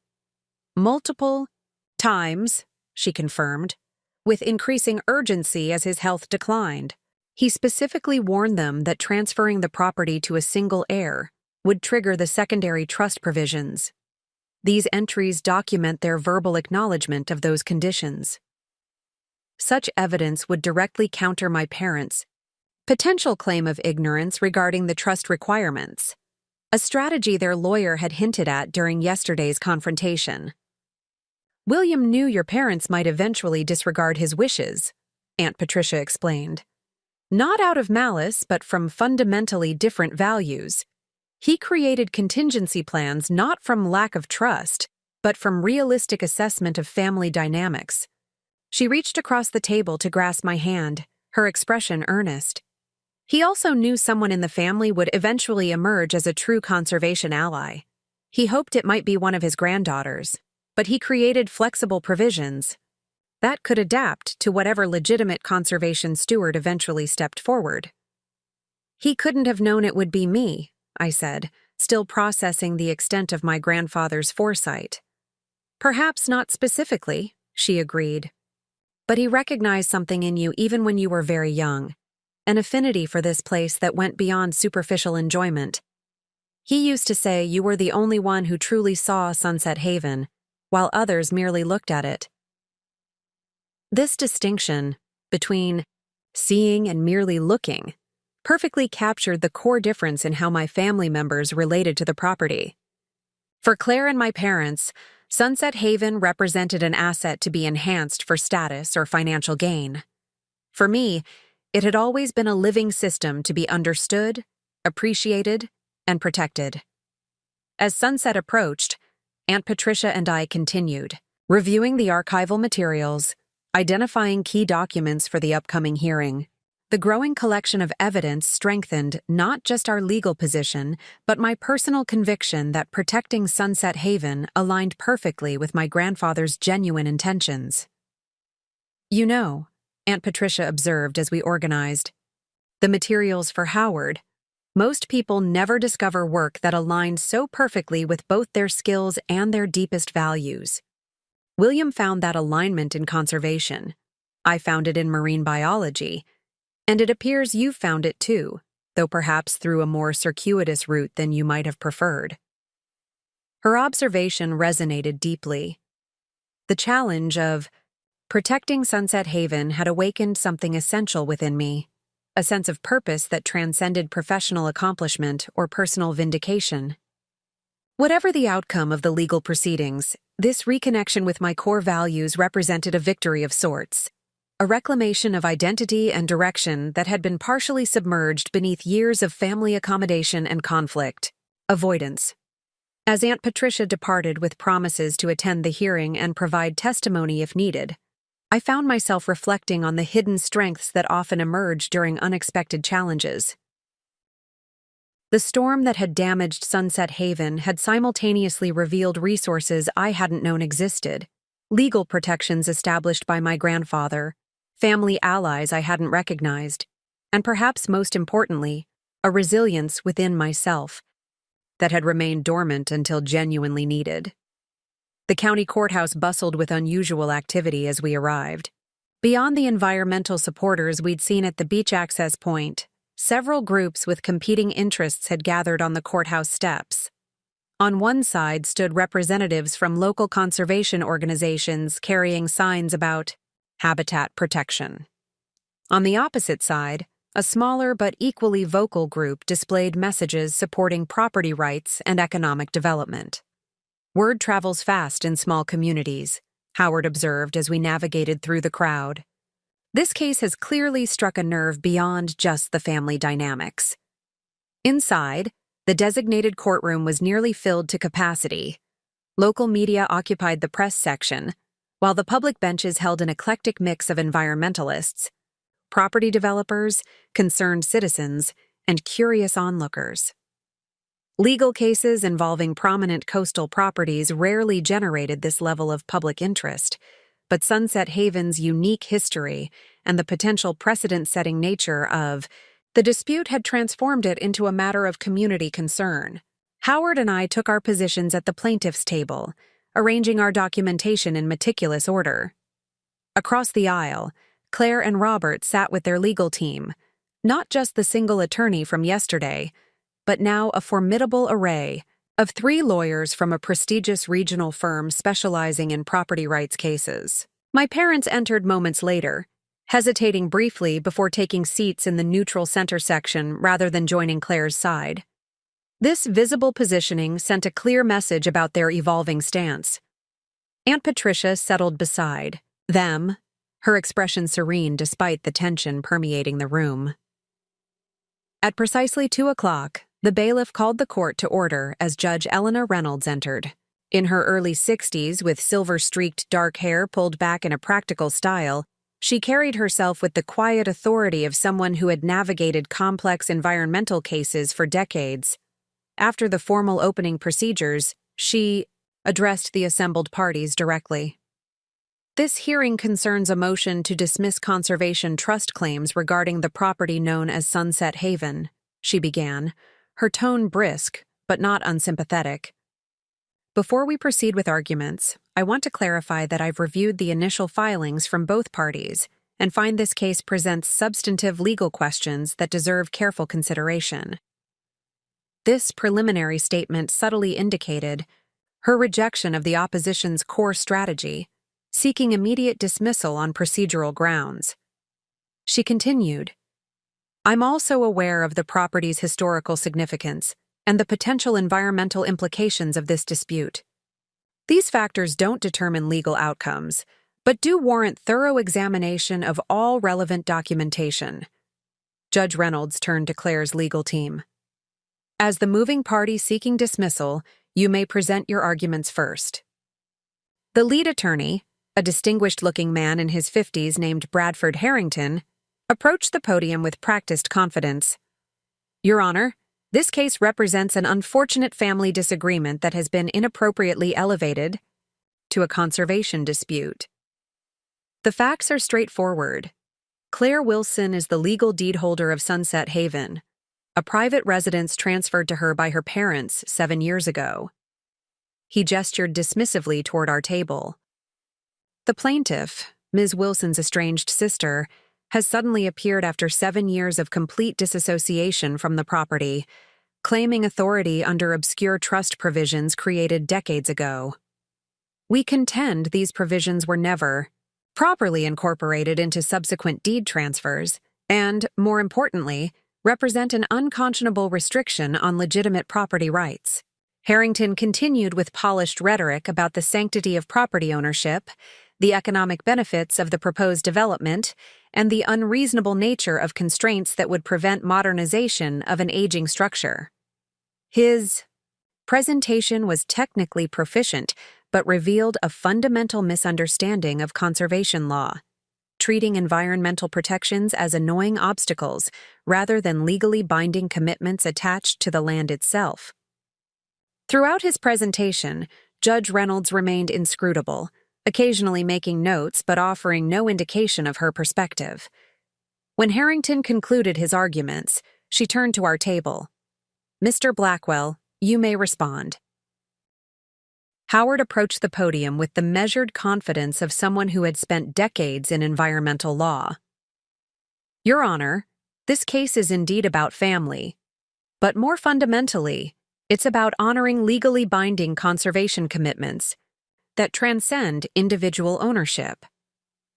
William Reynolds established the Reynolds Coastal Trust in 1965 with specific provisions to protect ecologically sensitive habitats, regardless of who held the property deed.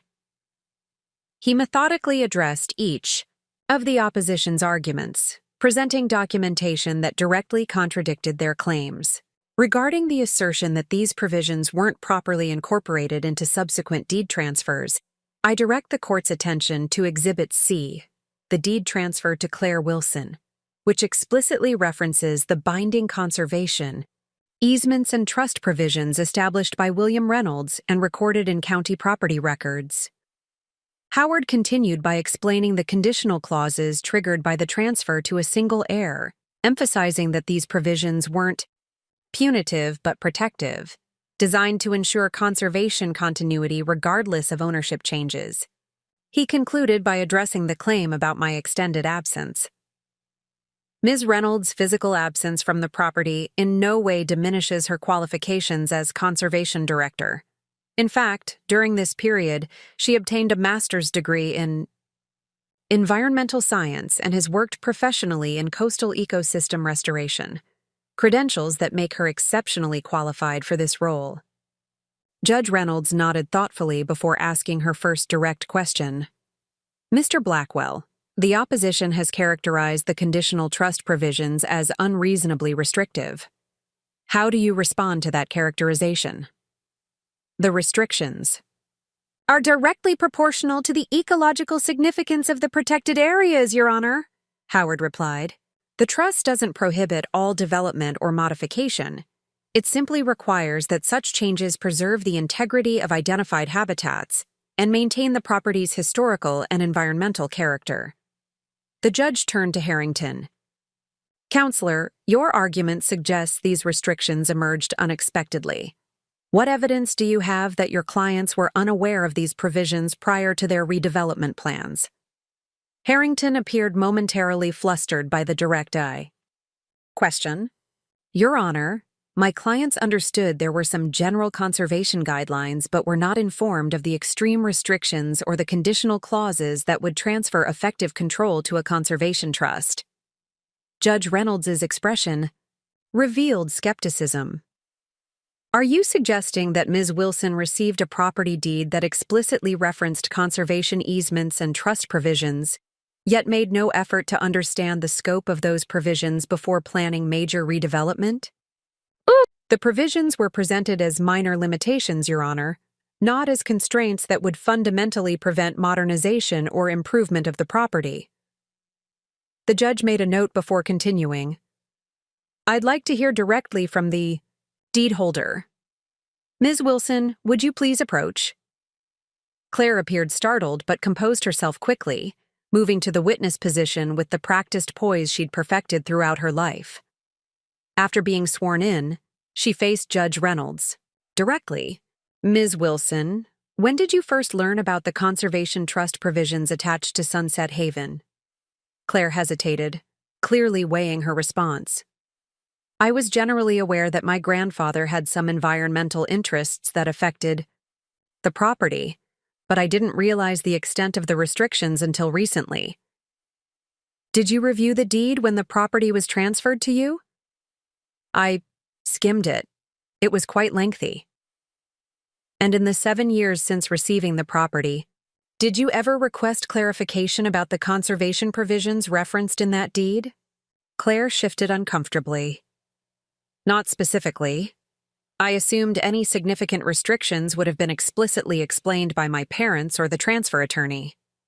Judge Reynolds maintained a neutral expression despite the obvious evasion.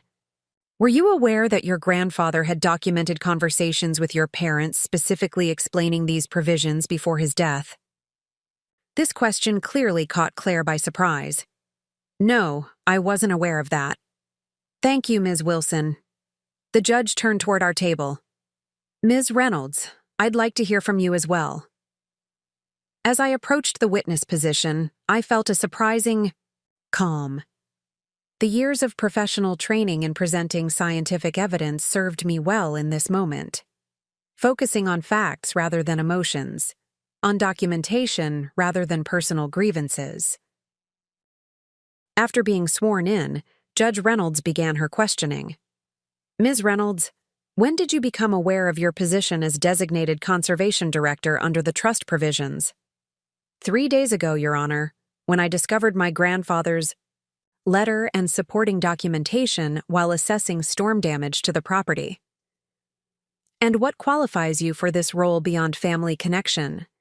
I outlined my educational background and professional experience in coastal conservation, explaining how these credentials aligned with the specific requirements outlined in the trust documents. Additionally, I participated in documenting the property's ecosystems alongside my grandfather throughout my childhood and adolescence, giving me particular familiarity with Sunset Haven's unique environmental features.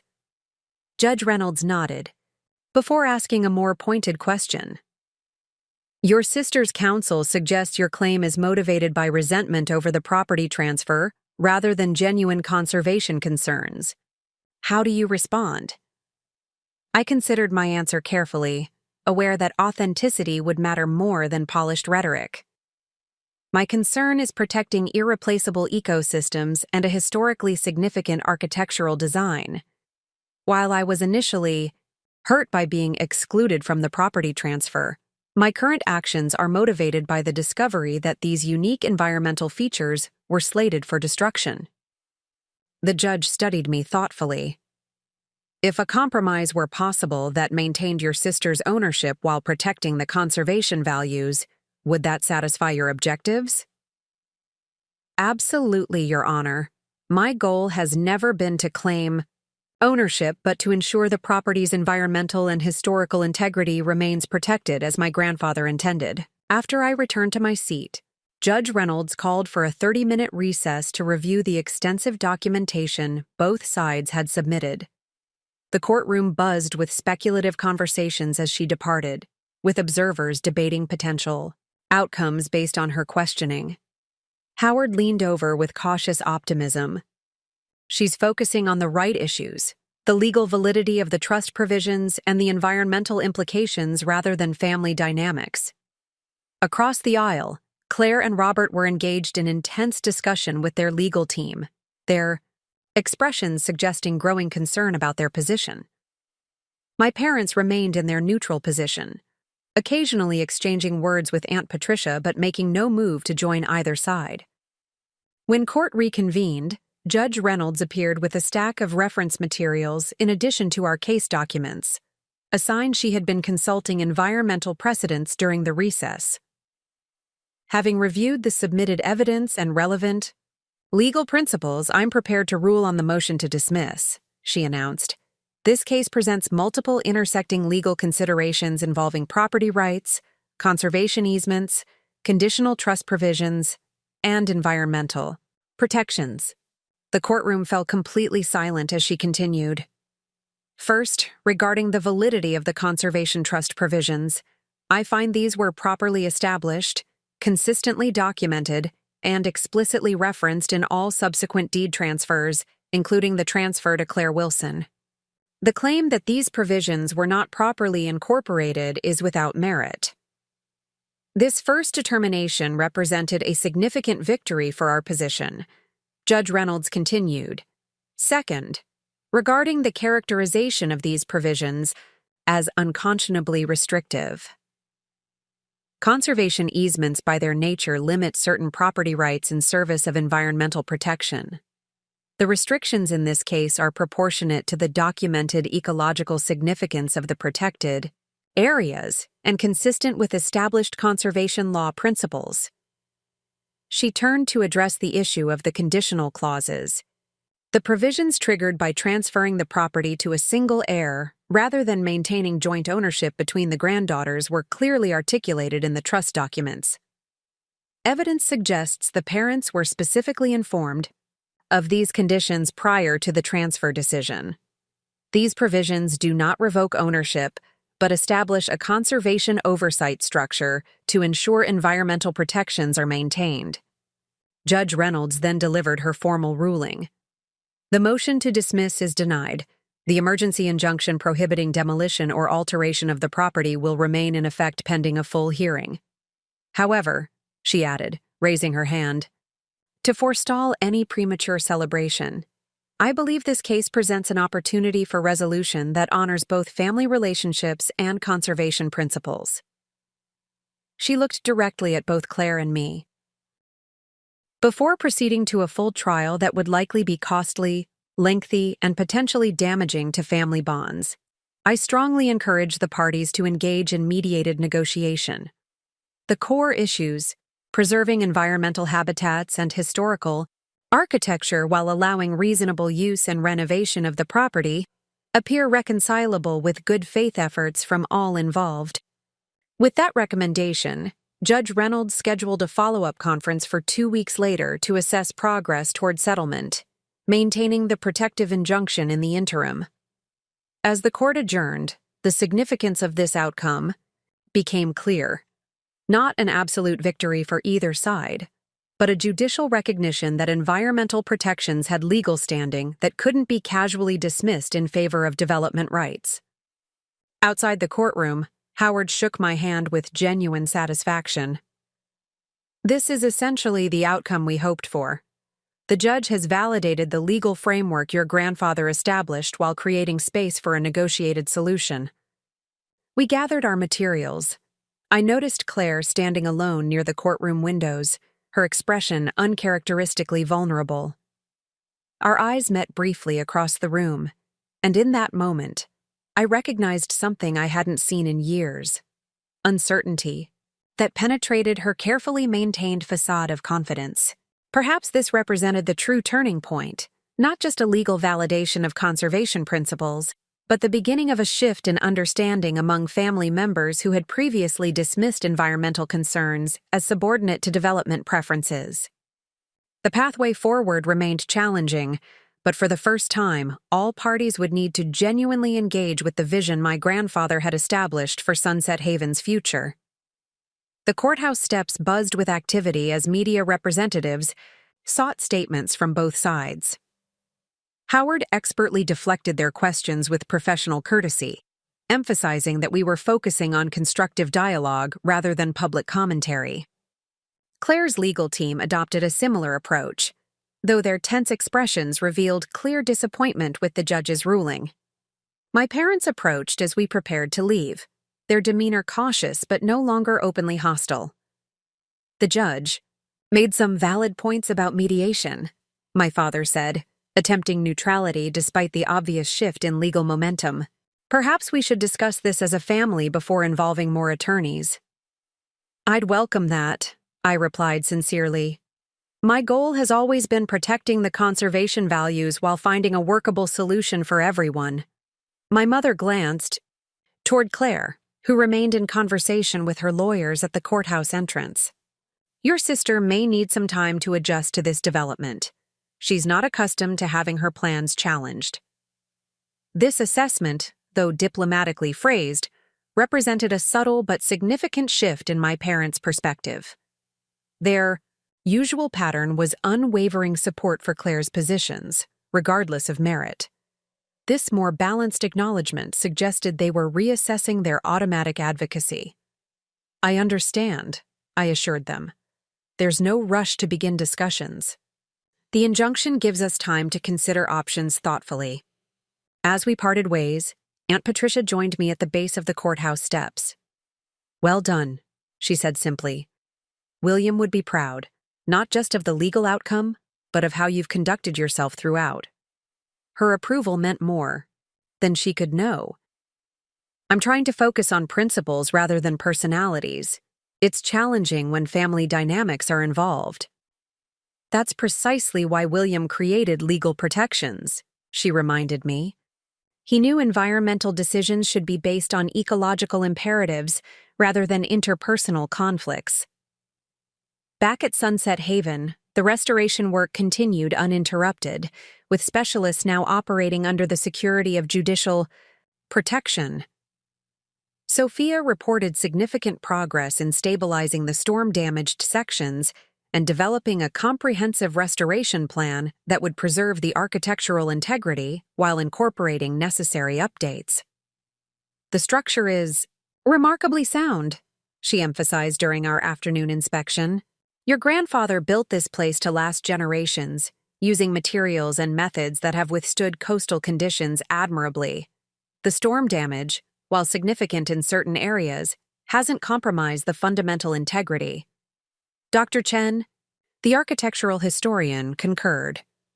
The design represents environmental adaptation principles that were revolutionary for their time and remain relevant today. Modern sustainable architecture is just now catching up to approaches your grandfather pioneered decades ago.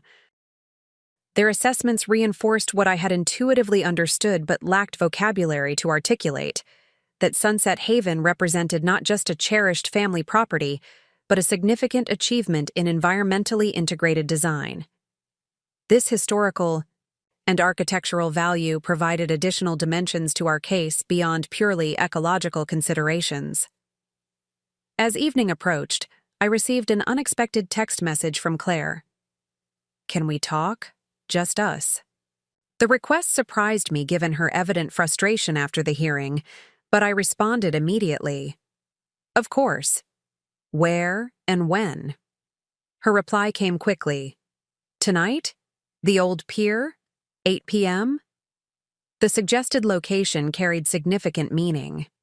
The small pier extending from the southern edge of the property had been our shared retreat during childhood, a place where sisterly bonds occasionally transcended the competitive dynamics that dominated our relationship elsewhere. Many of our few genuine conversations had occurred there, watching the sunset or counting stars during summer evenings. "I'll be there," I confirmed, feeling a mixture of hope and apprehension about this first direct communication without lawyers or parents as intermediaries. I arrived at the weathered pier promptly at 8, finding Claire already seated at the end, her legs dangling above the gentle waves below. She wore casual clothes, jeans and a simple sweater, rather than her usual carefully coordinated outfits. The absence of her typical polished presentation seemed symbolic of a willingness to engage more authentically. "Thank you for coming," she said as I settled beside her, maintaining a respectful distance. Neither of us spoke for several minutes, both watching the fading light transform the ocean from blue to deepening purple. "I never really looked at it," Claire finally said, gesturing toward the expansive horizon. "All these years of having access to this view, and I never really saw it." The observation echoed Aunt Patricia's comment about the difference between looking and truly seeing, a distinction that had defined our divergent relationships with Sunset Haven throughout our lives. "It's easy to overlook what's always been available," I offered, keeping my tone free of judgment. "We all have blind spots." She turned slightly toward me, her expression more vulnerable than I had seen in decades. "Why didn't you fight for your share of the house when Mom and Dad gave it to me? You just disappeared from our lives." The question revealed a perspective I hadn't considered, that my withdrawal might have appeared as indifference rather than self-preservation. I didn't see any point in fighting a decision that seemed already made, and honestly, I needed to establish my own identity apart from family expectations. "I thought you just didn't care about Sunset Haven," Claire admitted, "that your environmental work was more important than family connections." "My environmental work is central to my identity," I acknowledged. "But that doesn't mean family isn't important to me. The two aren't mutually exclusive." I paused before adding, "In fact, my connection to this place is what inspired my career path in the first place." Claire was silent for a moment, absorbing this perspective. Robert and I never understood grandfather's attachment to the natural state of the property. We saw it as outdated sentimentality that prevented practical improvements. "It wasn't sentimentality," I explained. "It was scientific understanding of how coastal ecosystems function and how human habitation can either support or damage those systems. The restrictions weren't arbitrary. They were carefully designed to protect specific habitats and natural processes." For the first time, Claire seemed genuinely interested in understanding rather than dismissing these concepts. "Like what, specifically?" I seized this opening to explain the interconnected systems my grandfather had worked to protect. The dune vegetation that prevented erosion, the tide pools that served as nurseries for marine species, the maritime forest that provided critical habitat for migratory birds. As I spoke, I could see her beginning to grasp the complex ecological web that Sunset Haven preserved. "Jonathan has been talking about some of this," she admitted. "I thought he was just going through a phase with his environmental interests. I didn't realize he was connecting with a family legacy." The mention of my nephew created another bridge between our perspectives. He's remarkably knowledgeable for his age. His understanding of marine ecosystems reminds me of grandfather. Claire smiled slightly. "He's been quite adamant about preserving the tide pools. I assumed he was just being difficult, but maybe he sees something we've been missing." This acknowledgement represented significant movement from her previous dismissal of environmental concerns.